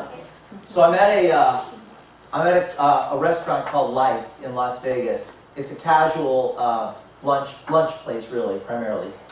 And there's this guy named Gary Allen that just signed up in the business with me, and he says there's this realtor in my office that's really interested in send-out cards. I was wondering if you'd meet with him, and I said, sure. So I meet him at Life, and this guy, Dave DeMarco, walks in. And I could tell by the look on Dave's face that he really, really was not interested in the business at all. But Gary told me he was really interested in the business. But I could tell the only reason he came is because Gary told him he should come. So he walks in, he sits down, and he's got his arms folded, and I go, Dave, why'd you come here? He goes, well, because Gary told me to come. And I said, so tell me about send-out cards. Have you heard about it? What do you know about it? He goes, I'm not interested in that thing at all. I go, why not? And I just listen. I never argue with people, ever. Don't ever argue with people. Let them just talk. If you really want to overcome whatever they're going through, just let them talk and listen. So don't argue with them. Don't try and convince them. Don't try and let them know all the reasons why they're wrong. Just let them talk. So I let Dave, which is what most people do. So I let Dave talk, and he starts telling me all the reasons why he hates network marketing. I just listen to him, like, okay, thanks for telling me that. And then I go, I just stop at that point, and I go, when he's done, I let him talk for 5 minutes. And I go, hey Dave, can I show you something? He goes, sure. Just like that, sure. And I go to the app, I click on the app, and I click on the photo, and I take a selfie with him. He's got this really negative look on his face. It's hilarious. I have the picture. And then Gary's in the background with a big smile and face like that, a scowl on his face. But I take a picture of him. It was hilarious. And then I scroll to the next screen, and then I scroll to the next screen, and I click on the screen, and I voice in the message. I go, hey Dave, exclamation point, new line. It was really nice to meet you, exclamation point, new line. I hope, I don't know, I said something like, it sounds like you've been really successful in real estate, period. Give me a call when you get these brownies, exclamation point, new line. Cheers, comma, new line. Jordan, comma, or Jordan, new line, 602, da, da, da. And I voice in the message, I click on it, I change the font, I make it a little bigger, I change the color, and then I go to the next page, I add a 2-pack of brownies, I hand him the phone, I say, Dave, put your address in there where you want the brownies mailed. He puts the address in, I hit send. And this, I'm not embellishing at all. This is exactly how it went. Not at all. He goes, Because I know a lot of people that could use that. How much does it cost again to be a rep? I go $3.95. He goes, let's do it. I'm not kidding, I'm not embellishing it. It's exactly how it went. Let people have whatever it is they're going through, let them talk about it, and then just show it to them. Show it to them. They don't get it until they see it. You guys remember show and tell when you were a kid? Do you have show and tell in school? Do they have something called show and tell? You know what that is? Yeah. Show and tell is, what is show and tell? When you bring something to school and you show it to your class.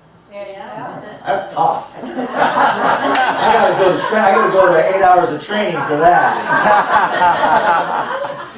We feel like we need 8 hours of training to do something that's so simple. You're doing show and tell. It's like take yourself back into, you're 8 years old, 9 years old, just do show and tell. And you know what? Some of them are going to do it, some aren't. Let me ask you a question. If I gave you, we're going to get into fun stuff now. Yes. If I gave you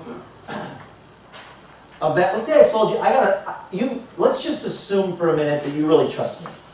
I'm just going to assume you really trust me. And I have a vending machine. And it's a brand new vending machine. It's a really nice machine. And I'll sell it to you for $1,000. I'm just going to sell you the machine for $1,000. Be honest. How many of you want the machine? Raise your hand. Okay, pretty normal. 3 people want the machine. You got $1,000? 3 people want the. You borrow it from mom. There you go. Then you make the money and you pay your mom back, right? There you go, smart kid. All right.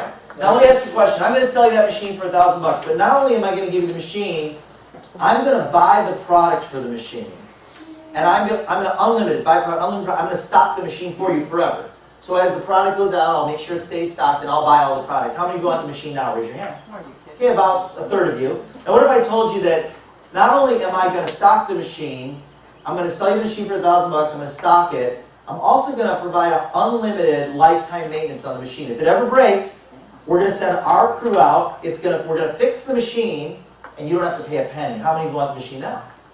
What if I told you that not only that, we're going to go out and we're going to collect all the money, we're going to count the money, we're going to tabulate the reports, we're going to mail you a check. You don't even have to touch the money. Like, we'll take all the money, there'll be all the systems in place to make sure that everything's honest, you're going to get all your money, we're going to tabulate it, we're going to just mail you a check, and you don't even have to touch the money, and the maintenance, and the product, unlimited. How many of you want the machine now? Raise your hand. Almost 100% of you.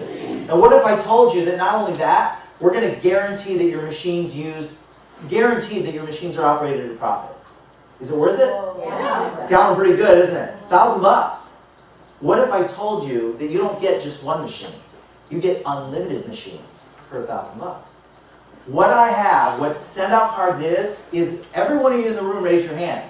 What send-out cards is for $395 is better than the scenario I just gave you. Because when you become a distributor with send-out cards, and you sponsor people into the business, every time you sponsor a person, you don't have to pay for them to come in. That's pure leverage in your group. It's guaranteed to be used a profit. The company does all the product fulfillment, just like I told you. The company does all the maintenance. They invest millions and millions of dollars on the growth and the development of the infrastructure. They collect all the money. They tabulate the reports, and they mail you a check. It's better than what I just gave you because you got the leverage. I have 150,000 of those machines, and I only had to pay for one. And how many did I have to get? In 10 years, I've gotten 400. Myself. 400 in 10 years. That's 3 a month. 3 a month. And from that, so I'm at an event. I'm at this event, and there's a table, and my book just came out. There's a table, and I'm behind, and there's 3,000 people in the room, and I'm behind this table, and this guy comes over. I don't recognize him. Probably around in his 50s, puts his knuckles on the table and leans over to me, he looks at me, he goes, he pauses, like it was really kind of awkward, he goes like this. He goes, you don't know who I am, do you? And I said, no, I don't know who you are. He goes, I just want to thank you. And I go, well, you're welcome. This is crazy, crazy story. I go, you're welcome. He goes, no, you don't understand. I really want to thank you. And I go, you're welcome. He goes, I'm your upline.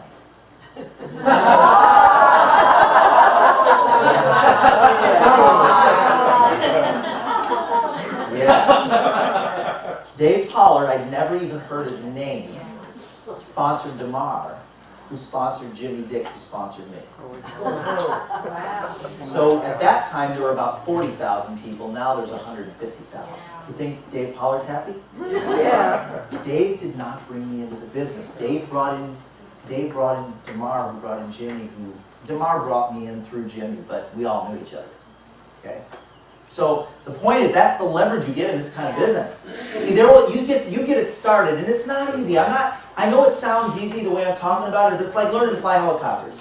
I could take you up in the helicopter right now, and it will look easy to you. It'll look like it's easy. It's not easy. It is easier now than it was when I started, and many, many times. But I'm going to tell you right now, it's worth it. It's worth it. What we have is better than this scenario right here. I've got so many of these, I'm probably going to need to, well, I'll go through some of them. So let's talk about, let's see, do I have a, oh, I did not mean to do that. There we go. Oh, did not mean to do that either. I was hoping there was a laser on here, but I don't think there is. You got it. What? Oh, no, I was looking for a laser that I could point.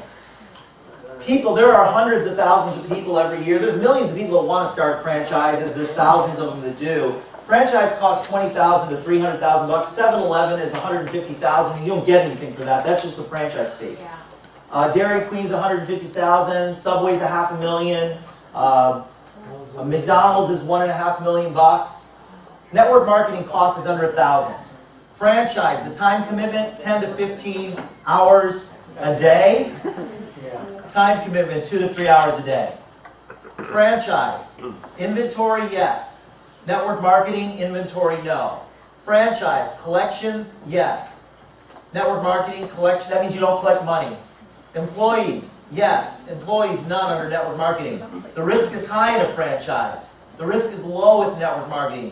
Does a franchise have residual, yes or no? No. No. Network marketing, residual, yes or no? Yes. What is residual? See, if you have a choice between doing something that pays you over and over and over and over and over again for working once versus something that you work once and get paid once, which would you rather focus your attention on? The only difference between me and many other people is that for years I kept focusing. It took me a long time. It didn't happen overnight. It took me a really long time to get it dialed in, but it was so worth it. I haven't had a job now since 1996. But it took me from 1981 to 1996 to get dialed in. Most people do it much faster than I did. I'm not just saying this, you guys. I am a really, most people that focus on getting their helicopter license do it in how long? 6 months? It took me 2 years.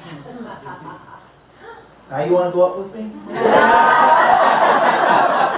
Franchise, potential fix. Network marketing, unlimited. Most people, you can get your helicopter license legally with 40 hours of flying. I just hit 140 hours. And the day I had my helicopter license, I had 140 hours. All right. University of Network Marketing. Now, I want to say I've got a college degree. I believe that every kid should go to college. But I also know that if you're going to college to make money, that's a bad investment. It's probably the worst investment you can make. If you're going to college to learn, great investment. If you're going to college to learn to have fun, great investment. If you're going to college because you need to be a doctor, a dentist, or a lawyer, or some other trade, great investment. If you're going to college to make money, worst investment you can make. Find a spouse. What's that? Find a spouse. Yeah. Education. Your cost, $60,000, $100,000, $150,000 to go to college. Anybody here looking to go into, you got kids, some of you have kids, how much does it cost for a college degree today?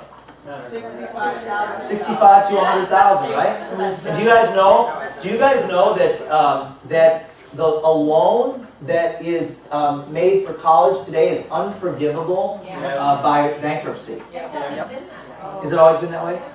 So if you file bankruptcy, you still owe that money. Yeah. And do you know that most adults, like older adults that have college loans, still have college loans? So they never get paid. Cost of a college education, $60,000. Network marketing university, cost under $1,000. Time, college, 4 years. What are you guaranteed of with a college degree? What's your guarantee when you graduate after 4 years of working full time? Yeah, you get something. You get the Alumni Association. You get a piece of paper called a diploma. Get a right to look for a job. And a right to look for a job.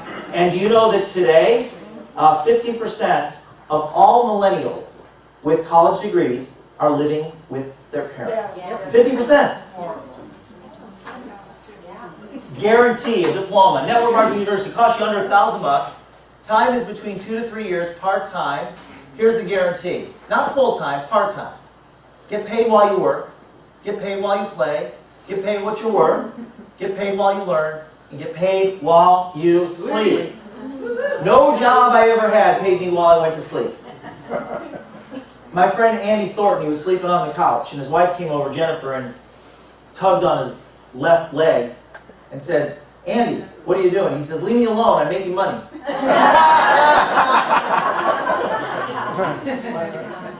What if you committed to learning network marketing on a part-time basis over the next 3 to 5 years? Don't give up what you're doing. I know we have a lot of guests in the room. Don't give up what you're doing. Do it part-time for 3 to 5 years. One thing I guarantee, I don't know how big it will be, but I know this, that in 5 years, you'll have a residual income that will pay you many years into the future. I do know that. I don't know how big it'll be, but if you do it part-time, it'll be better than... Ask yourself, what's your residual check today from the work that you've done over the last 5 years? What is it? I'm serious. You don't need to answer that. So I wonder if we've been sold a bill of goods. You want to talk about bill of goods? Yeah. How many hours a week? We'll work 40 hours a week. How many weeks a year do we work? 50 weeks a year. That's 2,000 hours a year. We work 2,000 hours a year. We'll do that for 40 years of our life, and we don't even question it. That's 80,000 hours. We'll work 80,000 hours, and is a job full-time or part-time? Oh. Is network marketing full-time or part-time? Which would you rather work, full-time or part-time? I'm with you. Is a job limited growth or unlimited growth? Limited. Network marketing, limited or unlimited? Unlimited. Which would you rather have, limited growth or unlimited growth? Unlimited. Is a job boss or no boss? Boss. Network marketing, boss or no boss? Everybody. Boss. Which would you rather have, boss or no boss? Is a job residual or no residual? No residual. Network marketing, residual or no residual? Residual. Which would you rather have? Residual. How about saving yourself 75,000 hours? See, network marketing, 20 hours a week, which is a lot for 50 weeks a year for 5 years. That's 5,000 hours versus 80,000 hours. That's what I did. I just chose a better vehicle, and I focused on it for a few years, 20 hours a week. And today, as a result of that, I don't have the headaches that I had a job for 17 years. I don't have the headaches that most people have that have to do with what am I going to do next month if my boss lays me off or if the company folds up or whatever. Oh, I don't even want to go there. Urban cowboy. What a deal. 1992, that was my room. This is where I was living. My rent was $200 a month. I was 34 years old. I had one suit. I had a Jeep, a beat-up old Jeep. I had a hang glider. I used to push it through that window. I would be on the rack of it would be on the top of my Jeep, and I'd push it. It was a big, long, tubular-looking thing. I would push it through that window, and I would hang it on my ceiling over the bed. Bad feng shui. There's a hang glider hanging over your head. But I had 2 roommates. They paid $200 a month each. There was one point where my car broke down and I couldn't afford to fix it for 2 years. It sat in the street. I took the bus to work. That coffee plantation didn't look like that at the time. They remodeled it, but it was coffee plantation. My office was walking distance to there at America West Airlines. And when I joined my 12th network marketing company, after having 11 companies and never signing up a single person, not one person in 10 years, 11 companies. I was in Dr. Hill's Potent Eye Spirulina. I was in Amway twice. I was in NSA. I was in the 3D camera business. 3D camera. Were you in that? Yeah. Nishika? Yeah. Wow, 4 lenses, right? Yeah. And then you mail the film to Henderson, and it would take like 6 weeks, and you get these 3D pictures back. Oh my gosh, what a nightmare that was. So I meet my sponsor. I saw an ad in the paper. I meet my sponsor. His name's Mike Mahoney. You're gonna have to close your ears for this one. I meet my sponsor, Mike Mahoney. Mike and his wife, I don't remember her name, they invite me to their home to get training. And I drive up, my car was running at the time. I drive up, I park around the block, because my car was just really bad. I park around the block, I walk in the door, knock on the door. Mike answers the door, and he looks like Mick Jagger. He's got long hair, he looks just like Mick Jagger. He is completely butt naked, head to toe. And he opens the door, his wife's naked in the background. I'm going there to training on the 3D camera, and I decided at that moment, the 3D camera business is not for me. That's the story. Oh my God. Wow. So, yeah, that's a whole other business, right? So, but, all right, I'm going to share the story. You guys, I'm going to get a little personal here. So, I took a black magic marker, and I met with a guy that told me, there was a whole story that goes behind this, but I met with a guy that told me that if I was to go out and show 100 presentations, I would be financially independent. He said I need to go out and sponsor 20 to 30 people. If I could sponsor one a month for a couple of years, show 100 people the business, I'd be financially independent. He told me this, and I believed him. He was 26 years old. He was married, he had a little baby, lived in a mansion. It was a mansion for me. It had a big fountain, a big circle drive. Scottsdale, Arizona. His name was Russ the van. We never went into business together. But he told me this, and so I went back to that rental, and I took a black magic marker, and on this wall right here on this wall inside, I drew a 3-foot by 4-foot grid, and I put 100 squares. And I wrote, I'll show you what it looked like. I wrote on the upper half, have fun. And because I wasn't having fun, I had bill collectors. In fact, at the times, these cards right here, these are my actual credit cards. I had 22 credit cards with $36,000 worth of debt on them. And I'll tell you where most of the debt came from. When my company filed bankruptcy and cut my pay from $28,000 a year to $14,000 a year, I started putting my bills on these cards because I couldn't pay my bills with my income. And also, I had a lot of debt on these cards from all those companies I had signed up with. I had product that I bought on it. I had training trips I had taken to go to their training events. That was my education. Have you paid them off now? Hang on.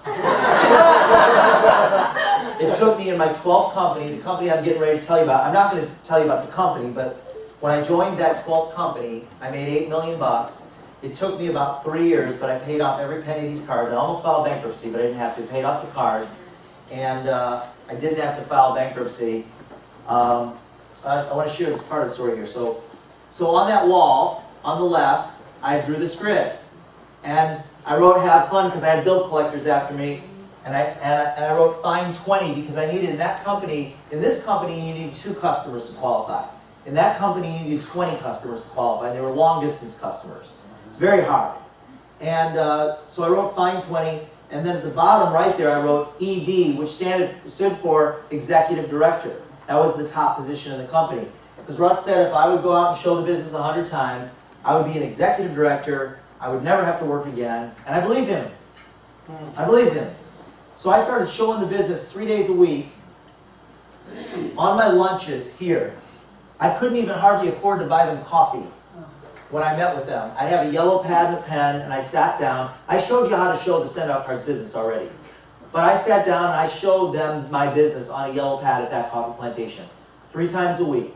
And then what happened is the group started to grow, started adding 1 distributor a month, and then those distributors started bringing people, and then we ended up over at this little steakhouse, which was also within walking distance. We had a little meeting room. We started with about 10 people, and then it grew to 25, and then 50. We couldn't fit everybody in lunch there anymore. So then we started going to the conference rooms and eventually went into hotel meetings where we had hundreds of people.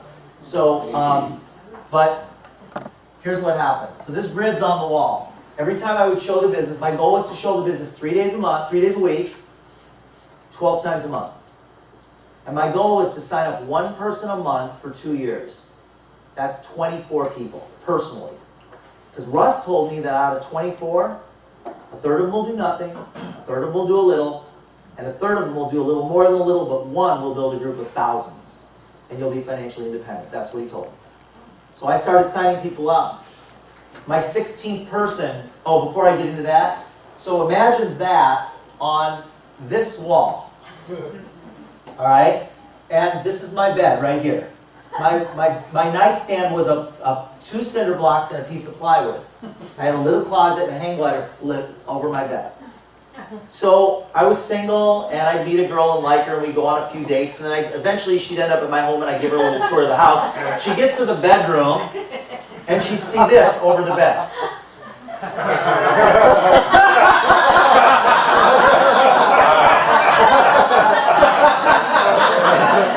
Of course, she wants to know who's Ed. Oh. Never went on a date with her again. True story, by the way. 12th company, I signed up 129 people in 144 months. How many people is that? Less than one a month. How many of you can do that part-time if you're showing the business 3 days a week, part-time? One a month? Of course you can. For 12 years, at 85,000 people in my group, made $8 million. And then what happened was that company was involved in the telecom industry. And we became a facilities-based technology company in an analog industry, meaning we owned hundreds of millions of dollars worth of mechanical switches. And the whole industry went digital.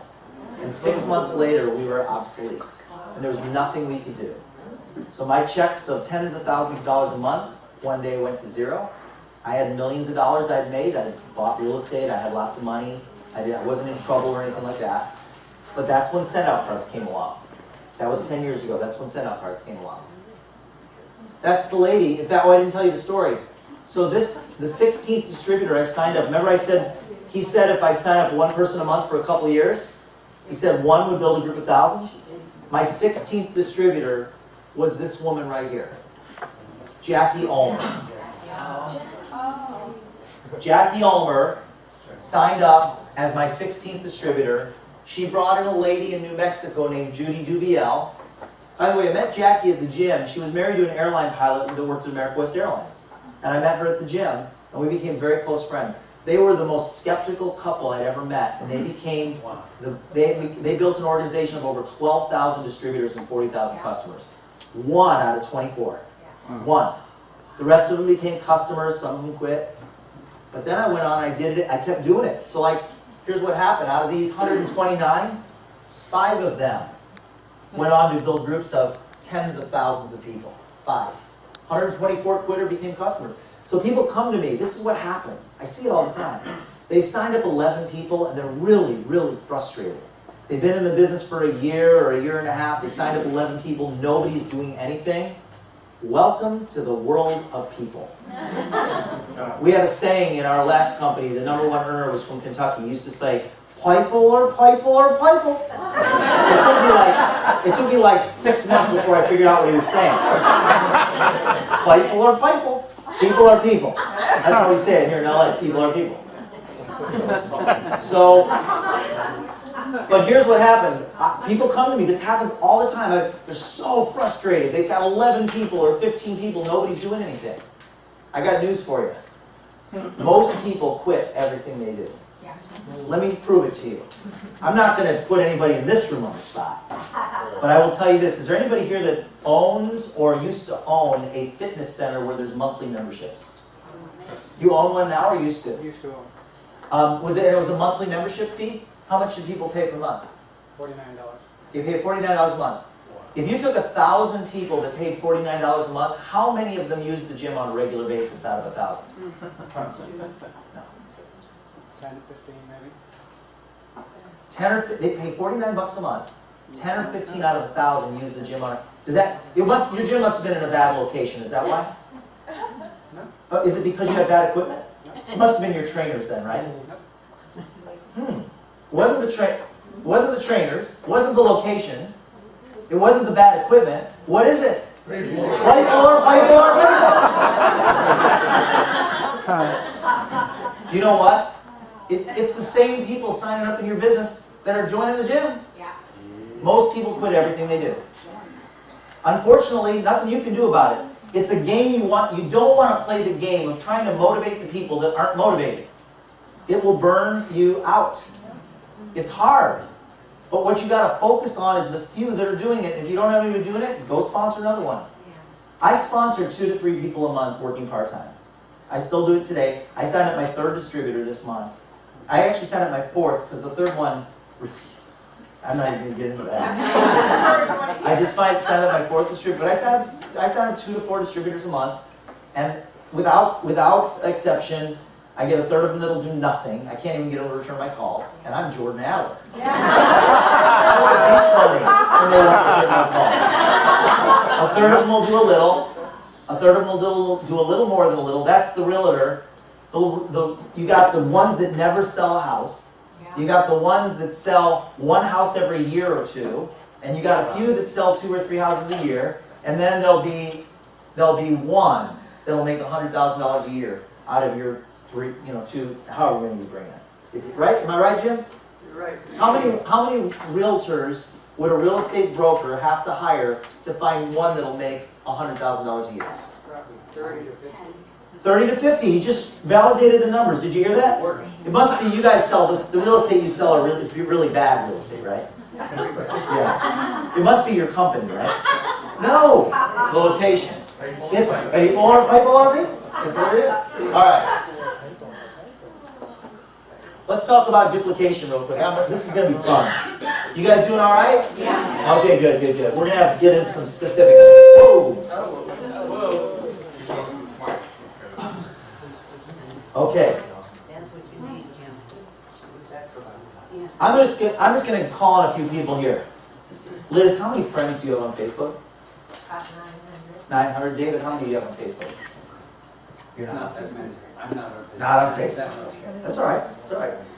But I will tell you this: if you were on Facebook, just because of, no offense here, but because of the color of your hair, within 3 weeks, you'd have 300 friends. Just got on. Okay, good. That generation, the grandkids. That's all right. That's good. You don't need to make any And I have a specific. bunch of people. Yeah. My dad was on Facebook. He was 83. You're not 83. Okay. Sam, how many friends you got on Facebook? About 1,000. Christian, how many friends you got on Facebook? 1,600. Juanita, how many friends you got on Facebook? 1,300. 1,300. Lisa, how many you got on Facebook? About 300. 300. Are you guys on Facebook? Yes, sir. How many friends you got? 2,500. 2,500. Interesting. Let me ask you a question, Zach. Out of 2,500 people, be honest with me. Out of 2,500 people, how many of them, just in general, how many of you think would be looking for an opportunity out of 2,500?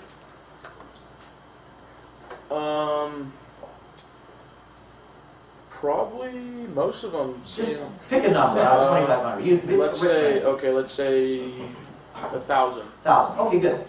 Now, if you were able to show what we just showed here to everybody, all 2,500, he said 1,000. How many do you think would be interested in doing send-out cards out of 2,500? Just pop 1,000. 2,500. How many? Approximately. Pick a number. Let's say 250. Do you think we can get 5 out of 2,500? Yeah. 5. Yeah. Right? 5. Yeah, we say 5.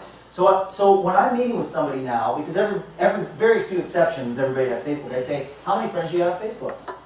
How many friends you got on Facebook? 200, 500, 1,000, 1,500, 2,500? Most people have between 200 and 2,000. Doesn't matter what the number is. I ask them, out of 1,000 people, or out of 500 people, how many of them are looking for an opportunity? They usually give me a number like 100, 150, 200. I go, do you think 5 of them might want to do this? Now this is after I've shown them to it. Show them the business. I show them the process. I tell them how and why I got involved. I have them send a card. I show them the video. I ask them the question. Then I ask them the question, how many friends do you have on Facebook? They say 300. I go, how many of those friends do you think might be looking for an opportunity? They say 100. I go, do you think 5 of them might want to do this? 5. How many of your friends are looking for an opportunity? And then I say, how many, and then I narrow it down to 5. So here's what we're going to do. Watch this. 1, I need somebody with their calculator or their phone out. 2, 3, 4, 5, 6, 7. Oh, 7 levels. Yep. This is your first generation. Yeah. This is your first generation. They're like your kids, just like in real life. The people you bring into the business, they're your first generation. They're your kids. Your second generation, they're your grandkids. Third generation are your great-grandkids, great-great-grandkids, all the way down. These are your great-great-great-great-great-grandkids. Now, Zach, how many people did I ask if you would possibly do this? 5. 5. So we're just gonna put a 5 right there. They're like your kids. Now, if we work together and out of all your 2,500, we get 5 to do this, you're gonna make about $1,000. It's gonna come out to about $1,000. Okay? And it's gonna cost you $395 to get involved. You're gonna get $50 right back right away, but with these 5 right here, you're gonna make about $1,000. Now I'm gonna be very, very conservative. So these 5 people, they each also have somewhere between 200 and 1,000 friends on Facebook. So we're not gonna want all of them to do it. We don't even want 100 of them to do it. We just want 5 to do it. So we're gonna put 25 here. They're your grandkids. And we're gonna carry that down, 125. You guys, this is gonna blow you away when I show you this. How many on the 4th level? Help me. 6 what? How many on the 5th? I'm lost. You multiply by 5. You brought in 5 people. 8,000. They each brought in 5. Who brought in 5? Who brought in 5? Just like on Facebook. Okay, how many on the 5th?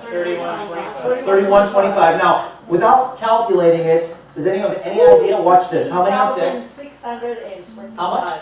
15,625. How many on the 7th?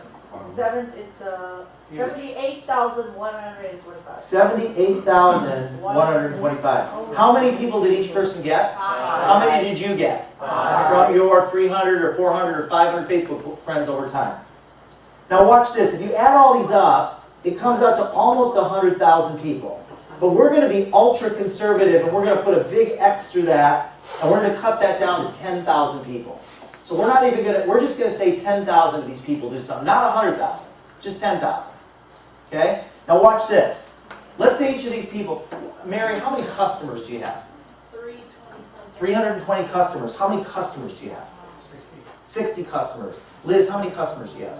I don't know. Approximately. Okay, Kathy, how many customers do you have? 9 customers. Diane, or Carolyn, how many customers do you have?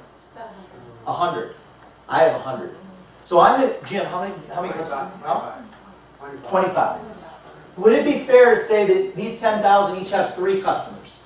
Yeah. 3. Yeah. So we're not going like, we're not getting crazy. In fact, not only are we going to put 3 customers, we're not even going to make them $39 customers. We're going to make them $10 customers. They're just using the app.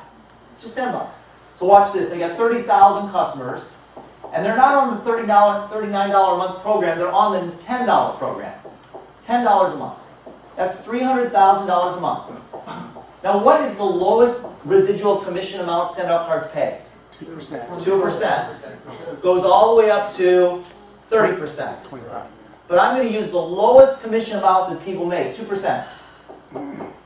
That's $6,000 a month in passive residual income.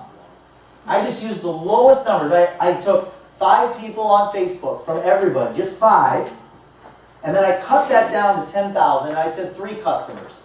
Not 20, not 50, not 100, 3 customers each, 30,000 that are just paying $10 a month.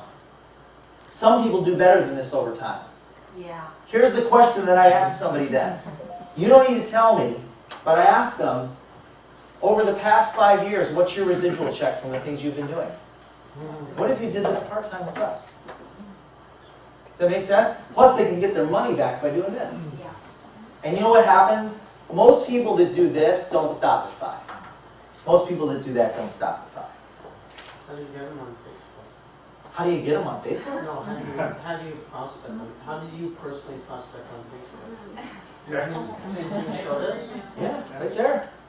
We've set up thousands of appointments right there. That's how you do it. Right here. Boom, boom. Yeah. That's how you do it.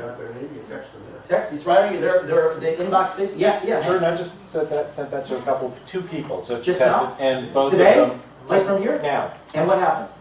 One said see me later, and the other said yeah as soon as I get my car back. So yeah. Evidently, I want the one whose car is Raise broken. your hand if you set up appointments using the texting strategy. Raise your hand in the room if you set up appointments. High. Raise it real high. Okay, good. All right, let's go back. Oh. All right. These are the magic numbers right here. 5 people, 10% of the 100,000, 2% residual, 7 levels. Now ready for this? These calculations do not include bonuses or coded residuals. Yep. I just cut out most of the residual commissions. This is just a way of showing it to somebody. that helps them to see the possibilities. Let's talk about the power of one more. This is why it works. This is the formula that I applied to my business after I figured out. Remember we did the grid, 1, 2, 3, 4, 5, 6, 7, 8, 9? Remember that system that I showed you how to accelerate? What would have taken you a long time to figure out, you figured out in 3 seconds? That's this right here that I'm going to show you right here. In a perfect 3 by 3, that means you get 3, who get 3, who get 3, who get 3, like the movie Pay It Forward. In a perfect 3 by 3, you would have 2,187 people on the 7th generation. 3 who get 3 is 9, who get 3 is 27, who get 3 is 81, who get 3 is 243, who get 3 is 729, who get 3 is 2,187 on the 7th generation. If everybody gets 4, on the 7th generation, 4 who get 4 is 16. If you carry that down, 7th generation, 16,000 plus, 17,000 plus people. If everybody gets 5, 78,000. Here's my question. See, in the job world, we play the game of addition. How much is 2 plus 2? Or no, let's do it this way. What is the difference between 5 and 3 in the job world? 2. Right? 5 minus 3 equals 2. Right? The difference between 5 and 3 in our world is not 2. The difference between 5 and 3 is 78,287. If everybody does the same. But here's the question I have for you. This is what makes it real. Because this is not real. It's a nice presentation and it's a great way for people to see it. But this is real. Here's my question for you. If you didn't bring in 3, and you didn't bring in 4, and you didn't bring in 5, what if you brought in 1 to 4 people a month for 2 years? Let's say you brought in 1 person a month for 4 years. How many is that in 4 years? 48 people. Do you think it's possible to create the equivalent of a 3 by 3? Here you only brought in 3. But on a 4-year program where you're bringing in 1 a month, working part-time, you brought in 48 people. What are the chances of creating the equivalent of that? Then you walk away with a $5,000 or $10,000 a month residual check that you didn't get from the work that you did over the past 5 years. Are you with me? Yeah. All right. Now don't tell. Now this is what I'm going to share with you guys is I'm going to tell you right now. It's in very poor taste. It's offensive. It's politically incorrect. And I'm going to share it with you. Some of you know who this is. Most of you probably don't. Don't say it. Don't say it, but raise your hand if you know who this is. Okay. I'm going to share. I'm going to say it again. It's politically incorrect. That guy was on the cover of Time magazine. His last name was Applewhite. He convinced 36 people to drink the Kool-Aid and get on the Hale-Bopp Comet to go meet Jesus. If he can get 36 people to do that, you can get 36 people to do this. Okay? I told you. I warned you. I heard about it, but I never saw it.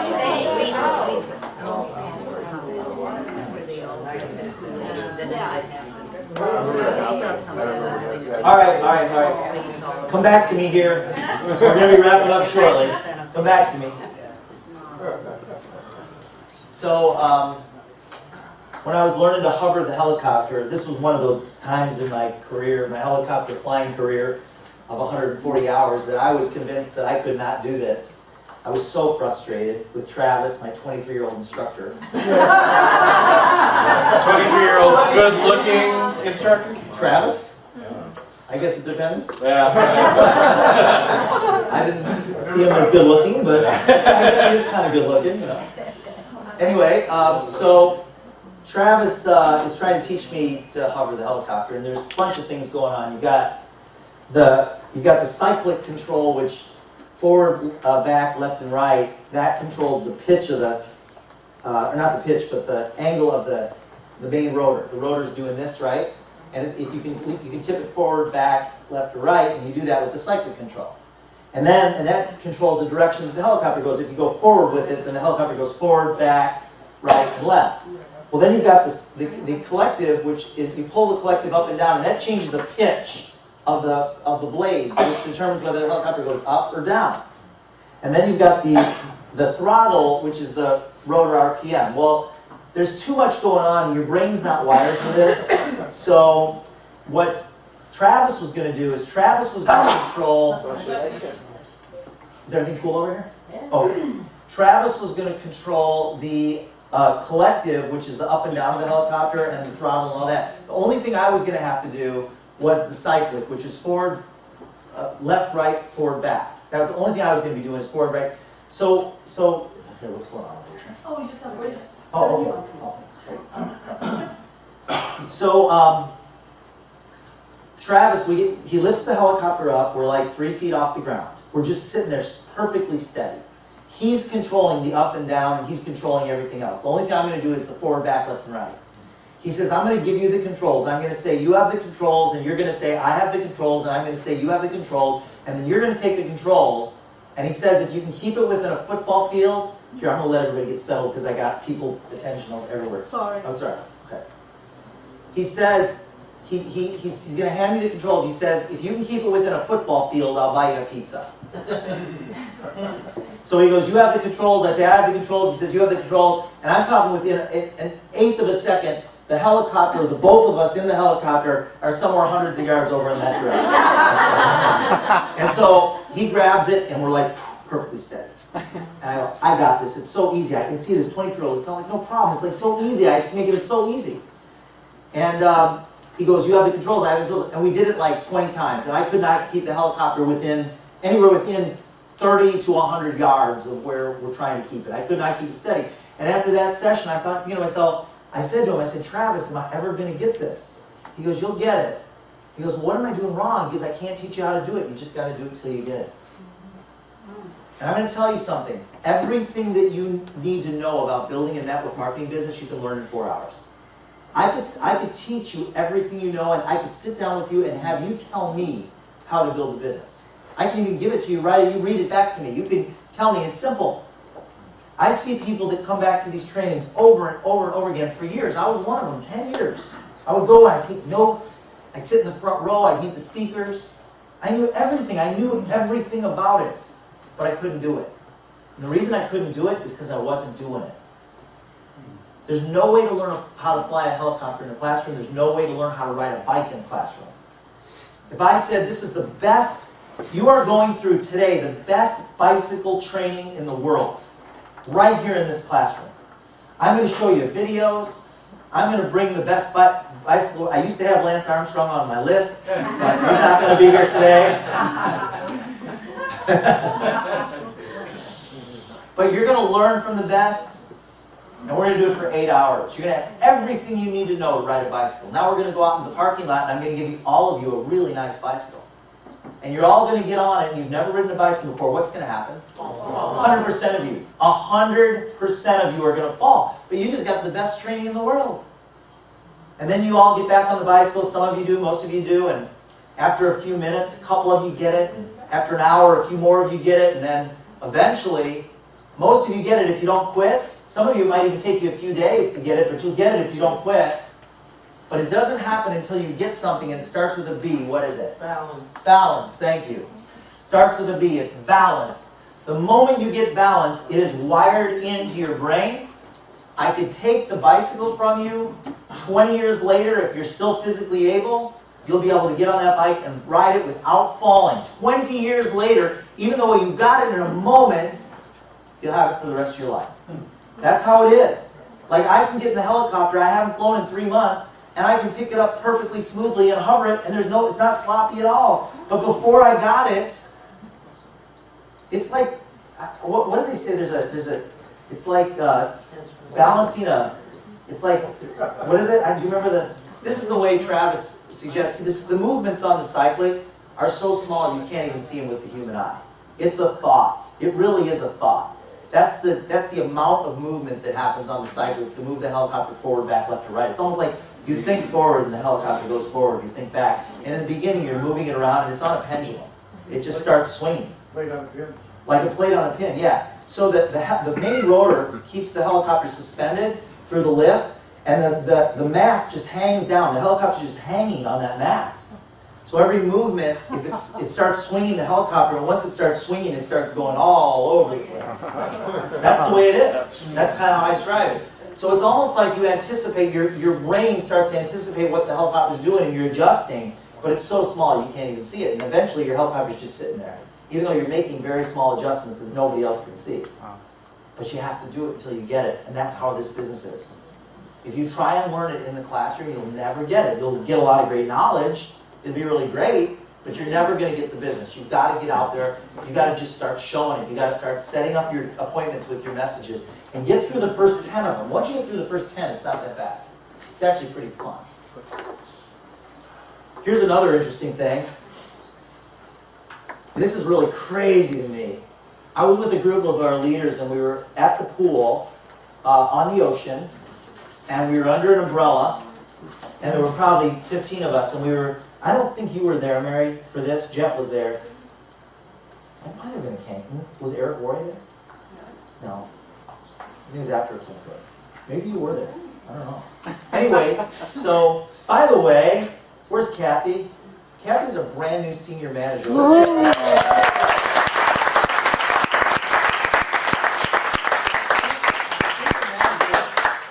Manager, raise your hand if you're a senior manager in the room. Look at that. All right, yeah. Senior manager is a great spot because when you get to senior manager, you're in a real great position to begin to make full-time income. Up until that point, you can make some good part-time income, little checks here and there, but senior manager, you're in a position to make some really, and once you get your, you get one leg in your senior manager group that really takes off and your income just skyrockets. It's really fun. Great spot. Good job, Kathy. And then the first promotion, which is kind of like what do they call it? What's the first in Boy Scouts? What's the first, like, in Weeblo? Tenderfoot. Whatever it is, that's manager in our business. And Bruce Waterman just made manager. So that's So, we're under this umbrella on the ocean, and we're just talking, and I started thinking, I don't know where it came from, but I thought to myself, somebody might have asked the question, why don't, in fact it was probably Jeff, why don't more people make $100,000 a month in network marketing? Now I'm going to share some philosophies on this. You know what's interesting? 8 million people in the United States make $100,000 a month or more. But if you talk to 1,000 people in the general public, and you say to 1,000 people, you ask the question, is it possible to make $100,000 a month? Out of 1,000 people, how many of them will say yes? No, more than that. Probably 10 out of 1,000, maybe, would say it's possible. And yet, 8 million people in the U.S. have already done it. And in our population, only maybe 10 out of 1,000. If you ask those 10, do you think it's possible for you? How many of those 10 would say it's possible? Maybe 2. So 2 out of 1,000 are the only ones that believe it's possible. And you don't do it unless you believe it's possible. Let's talk about Orville and Wilbur Wright. Back in the early 1900s, if you asked 1,000 people back in the early 1900s, is it possible to fly? How many would say, out of 1,000, how many would say it's possible? Maybe 5, and they would be considered insane. They would actually be put in the insane asylum, not joking about that, not the metaphorical insane asylum, the real insane asylum. If you believed it was possible to fly, Orville and Wilbur Wright believed it was possible. So they were willing to risk their life and worldwide ridicule because they believed it's possible. Today we step on I mean, heck, I don't know how many flights every day go in and out of LAX. We came in on LAX today, from LAX today. Jumped on the plane, we didn't think anything of it, we didn't question it. We just jumped on, found our seat, sat down, the flight attendant came over, asked us what we wanted to drink. I complained because the air was a little cold on my head. You know, it's like, we don't think anything of it, we don't question it. But back then, it was considered impossible. But the only people that will go do it are the people that believe it's possible. That's why Orville and Wilbur did it. So the reason why more people don't make $100,000 a month is that only a few out of 1,000 people even believe it's possible. Excuse me, they're not willing to risk. They're not willing to risk ridicule. You're not going to die, right? In fact, Larry King, when he had his talk show, he wrote a book, and in his book he talks about how nervous he used to get when he interviewed famous dignitaries. And in his book he has a quote, which I wrote. I actually quoted him in my book, I think. he said, no matter what, I'm not gonna die, and it's gonna be over in an hour. So and I did that for a long time in my network marketing business. I'm like, I'm gonna give a presentation that's gonna take less than an hour, and no matter what, I'm not gonna die, and it's gonna be over in an hour. And I just kept doing that and doing that. Eventually, I got to the point where it's like, I didn't die. I've done a few of them, and I'm not dead, and so then I let go of that one, because I knew that wasn't God. I didn't have to say it anymore. Today, I don't even think anything of it. I'm like, in fact, today, I don't laugh at people. I don't think people are stupid or anything like that. But I will tell you this. I think that network marketing is so good, and I think that it's so misunderstood that when I show it to somebody and they don't see it, I feel responsible because I do my best to show it to them. But I think people are making a big mistake if they don't do it, because most people, not everybody, but most people, what they've been doing for the past 5 years is giving them a result that is going to be disastrous for them at some point in their life. And this plan, if they stick with it for 5 years, will put them in a position that they will not have to worry about money, even if their company goes away, because of the networks that they build. It's about the security's in your network. The networks you build. Remember those first 3 things I went over? Meeting people, appreciating people, and connecting people? When you do that, you've got financial security for the rest of your life. There's nothing that can take you down if you do those 3 things consistently. So the reason more people don't make $100,000 a month, even though in a country, which unbelievable to me, that it's unbelievable to me that most people don't believe it when 8 million people are already doing it. Everybody knows somebody that makes $100,000 a month, but they still don't believe it's possible. Remember I told you I was going to give those other 3 steps? Yeah. See the job through. Don't stop until it's done. First is discover your dream. We've talked about all this tonight. Write down what you want, even if you don't believe it's possible. What do you want to create in your life? Write it down. Secondly, schedule it. I was at a seminar here in LA. It was called the Communications Course. Some of you might recognize it. Yeah. You know that? Yeah. So I was at the Communications Course. And the guy in the front of the room said something that changed my life. He said, consider that it doesn't exist unless it's on your calendar, which was really interesting. He says, consider that it doesn't exist unless it's on your calendar. And I remember, I've been telling people for 10 years that I'm going to be taking a trip to the Virgin Islands. 10 years. I'm going to the Virgin Islands. I'm going to the Virgin Islands. In 10 years. Like, after a while, it's like, yeah, right. So he says this in the front of the room, and I think to myself, okay, it doesn't exist unless I put it on the calendar. So in October, I opened it. This was like early in the year. In October, I don't remember the dates. Like the 4th through the 11th. I opened my calendar. I actually blocked off the 4th through the 11th. This is after telling people for 10 years I was going. I blocked it off. What happens when you block it on your calendar? Then you talk to the travel agent. You look online. You figure out how much it's going to cost, what you're going to do there, all that stuff. And guess where I went on October 4th? Virgin Islands. And I've been there a bunch of times since then. Because I learned that unless I schedule it, it doesn't happen. So I put it on my calendar. Sometimes things change. But I put my first flight, my first discovery flight, I can show it to you on my calendar. The day that I contacted 702 helicopters and say, I'd like to take a discovery flight and go up in a helicopter and see how it feels. And I went down there, and then I had to schedule my first lesson and my second lesson. And I got to keep doing it. And you know what? I don't know how many helicopters pilots there are in the world, but I know that there's at least thousands, maybe tens of thousands, possibly even hundreds of thousands of helicopters. And I figured, helicopter pilots, and I figured if they could do it, I could do it. They've done it before me. Somebody's done it before me. So I need to trust the process, step by step. And no matter what happens, see the job through. Do it until it's done. Those are the 4 steps to having any dream. Those are the 4 steps to having any dream. I've repeated these steps consciously no less than 50 times to achieve things that I never ever believed possible in my life, including $100,000 a month plus, including Beach Money, my book. That book is a result of that process right there.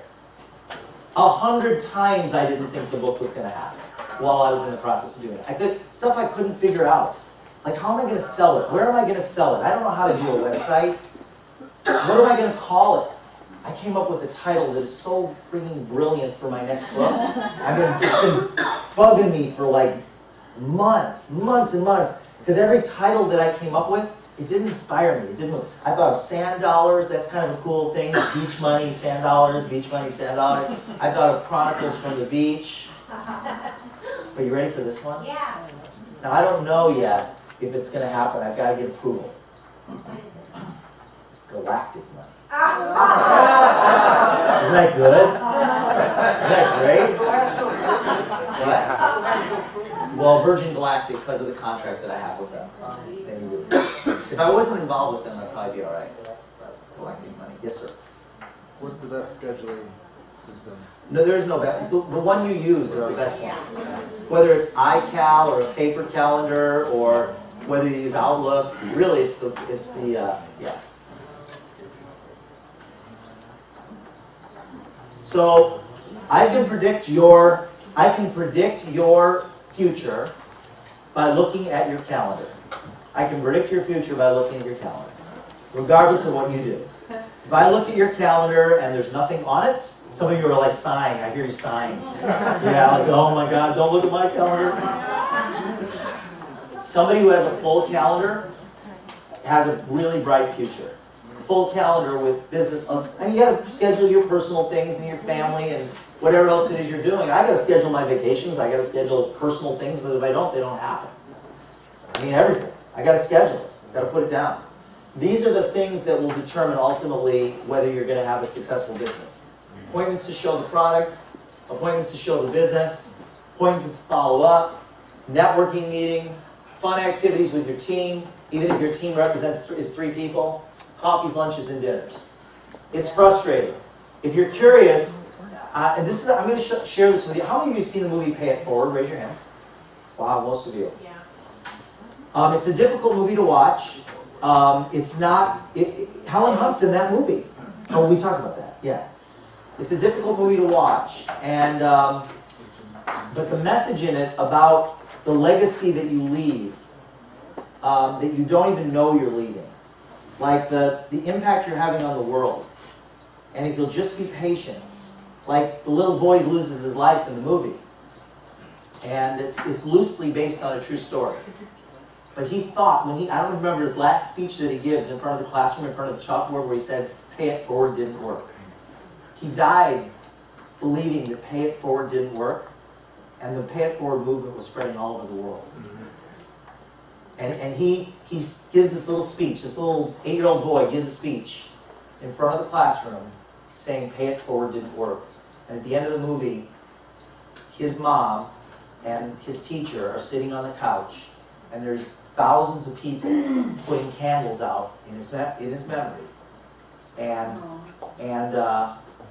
on the news in the background, they're talking about the pay it forward movement spreading across the United States. Yes. Today is? Wow. Well, that's good to know. So you won't see the results right away. You've got to be patient. And a lot of times, I've got distributors that did nothing for 5 years and they came back and they're building the business. But you have to sometimes be patient. It happens sometimes not on your schedule. It'll happen on their schedule. You start it, and you get paid for what you start, not for what you do. 3 keys. Use the service, use the product, share the opportunity, and teach it. Use the product. That means sending cards every day, sending out gifts. We've gone over everything here today. You don't know, there's nothing I didn't, you know everything you need to know to build a business. I know I'm going through, there's a lot of stuff, you guys. There's 3 categories of people. There's the skeptics, there's the cynics, and there's the players. The skeptics, the cynics, and the players. Skeptics are good. Can anybody tell me why a skeptic is good? Yes. Go ahead. If you can convince them why they don't have a reason to be skeptical, then they'll probably be team players for life. Tell me your name. Chantel. Chantel, have we met before? Never. Nice to see you again. Or nice to see you. Chantel, she nailed it. Because when a skeptic gets it, They are the best distributors you will ever have. Because they'll go around and tell people, I was a skeptic. And here's what I learned. And they once they believe it, they're like they're so in. Skeptics are recoverable. The way you switch a skeptic is you show proof. And it has to be third party. So it could be like a video that you show them online, a conference call from the Cool Buzz, getting them to a meeting. My suspicion is, and I'm not going to put anyone on the spot, maybe I'll ask, I'm just going to ask. Is there anybody here, and I'm not going to make you say anything, but I'm just curious, and it's okay if there's nobody, but I'm just curious. Is there anybody here that came here as a skeptic tonight that's no longer a skeptic? Raise your hand. Is there anybody? Okay, look at the guys in the back. Check it out. So once a skeptic, see, skeptics just need to see it. They need to see something that's substantial. So skeptics are okay. You want to welcome skeptics. Let them talk and listen. The cynics, get rid of them. My dad, I didn't get rid of my dad, but he was a cynic. I just learned not to talk about the business around my dad. I learned not to talk about the business around my dad. In fact, I knew that if the business came up, if he asked me about it and I started talking about it, that we would end up in a big fight. And so here's what happened. I was at Thanksgiving dinner, Park Forest, Illinois, with my parents and my sisters. We're having a nice dinner, and my dad asked me, I love my dad. He asked me, how's the business? I had not done a thing in the business. I had no group at all, no income coming in. But I was excited about it. I started talking about it, and he started arguing with me, which is what he did. And I got so pissed off, and I got up, and I slammed the front door on Thanksgiving evening, and I didn't come back. I left. I didn't live in Chicago at the time. And I was so mad, because I knew what was going to happen, because anytime the business came up, we would have a big fight. Now, years later, I took my dad on cruises. I bought my dad a car, a brand new car. I did all kinds of things for my dad. Loaned him money in his later years, which I couldn't have done. He loved beach money. He bragged. He probably gave away 150 copies of beach money to his friends. So he loved send-out cards. I had my send-out cards team send him a card on his 80th birthday, and he got over 1,000 birthday cards, and he got $6,000 worth of Dunkin' Donuts gift cards.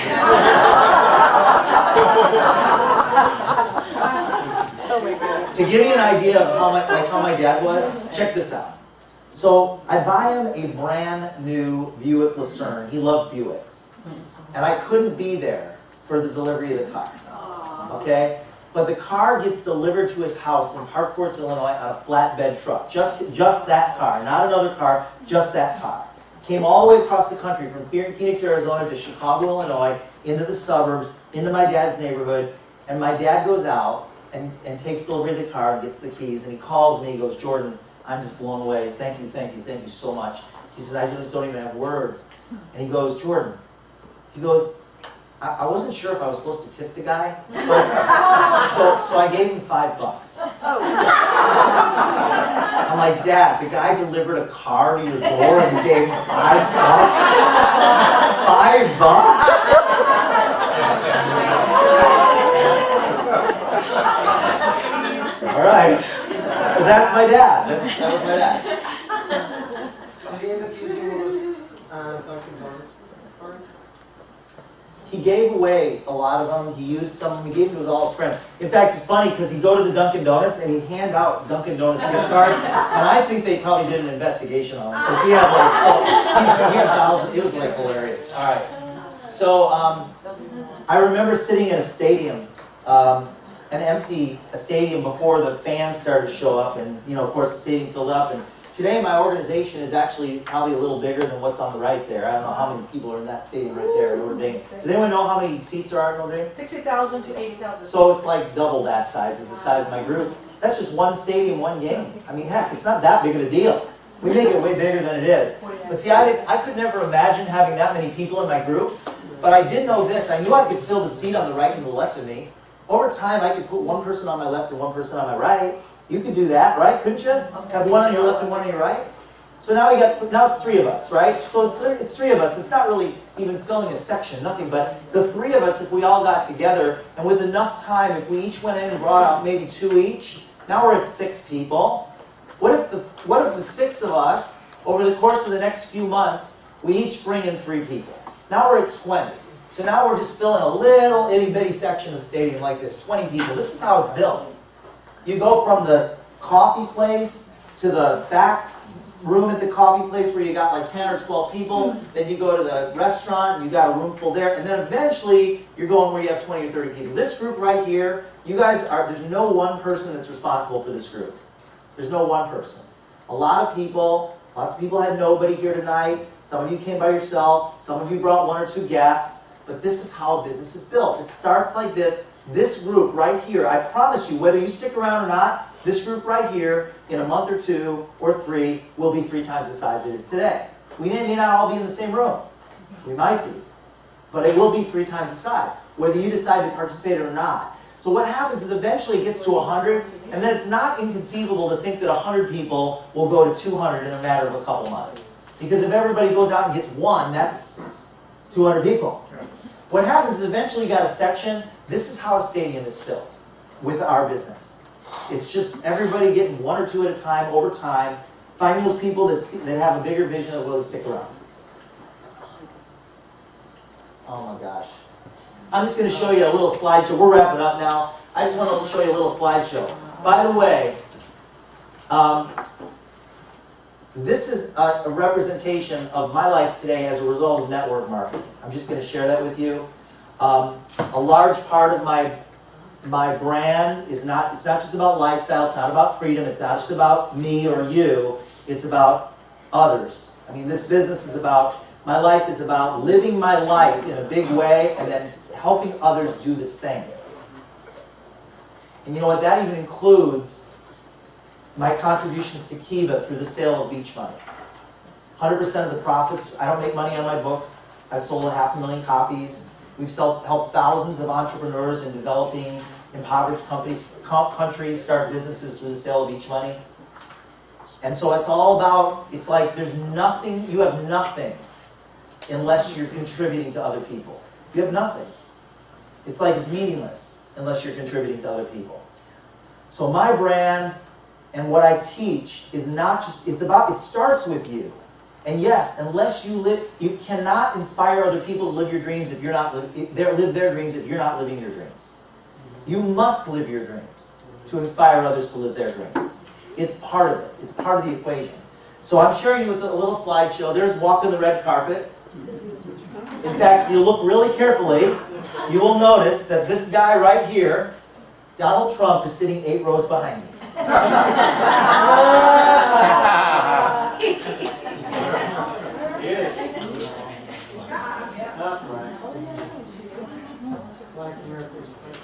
Las Vegas. This is the moment that I got inspired to fly helicopters because I watched the helicopter tours all day long and all night long. There's Cody and Jody on the left. Cody's actually not smaller than Jody, but it appears that way. Bob and Betty and Golden on the right. That's Jody Bates. No, that's laying on everyone. That's me. Does that not look like me? Yes. That's in Dominican Republic. Check out the muscles.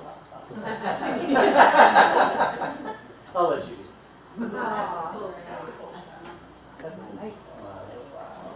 That's in Las Vegas. So check this out.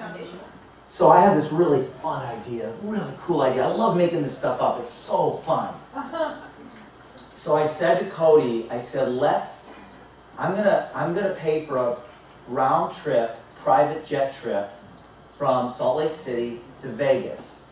And on Friday at our convention, let's have a drawing. We'll put out some contests and people can put tickets in. Were you there for this?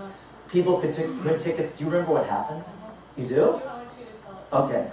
So Cody donated a couple of cars. He donated a red Mustang and an Aston Martin, his Aston Martin, and then I bought a round trip, private jet trip to LA to Vegas from Salt Lake City.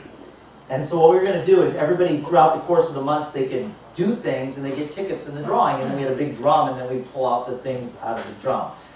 And all my life, up until a certain point, I would never win anything. Now it's like crazy. So, what was her name? The woman that, Linda Clemens. So Linda Clemens is on the stage, I'm sitting in the front, and there's thousands of people in the crowd. And Linda Clemens, this is the first day, Linda Clemens reaches in the drum and pulls out a ticket, and I win the red car. And so I'm not gonna take the car, so I put the thing back in, and somebody else, and I stay on stage and another girl, but they think it's set up. They think this is all set up, and it wasn't set up. I actually won. I didn't even have that many drawings, like tickets in there. So the next day, Friday night, what we're gonna do is somebody's gonna win a private jet trip on Friday night, and they can pick anyone they want to go with them. We're going to get in the jet Friday night. We're going to, right after the convention, we're going to fly to Las Vegas.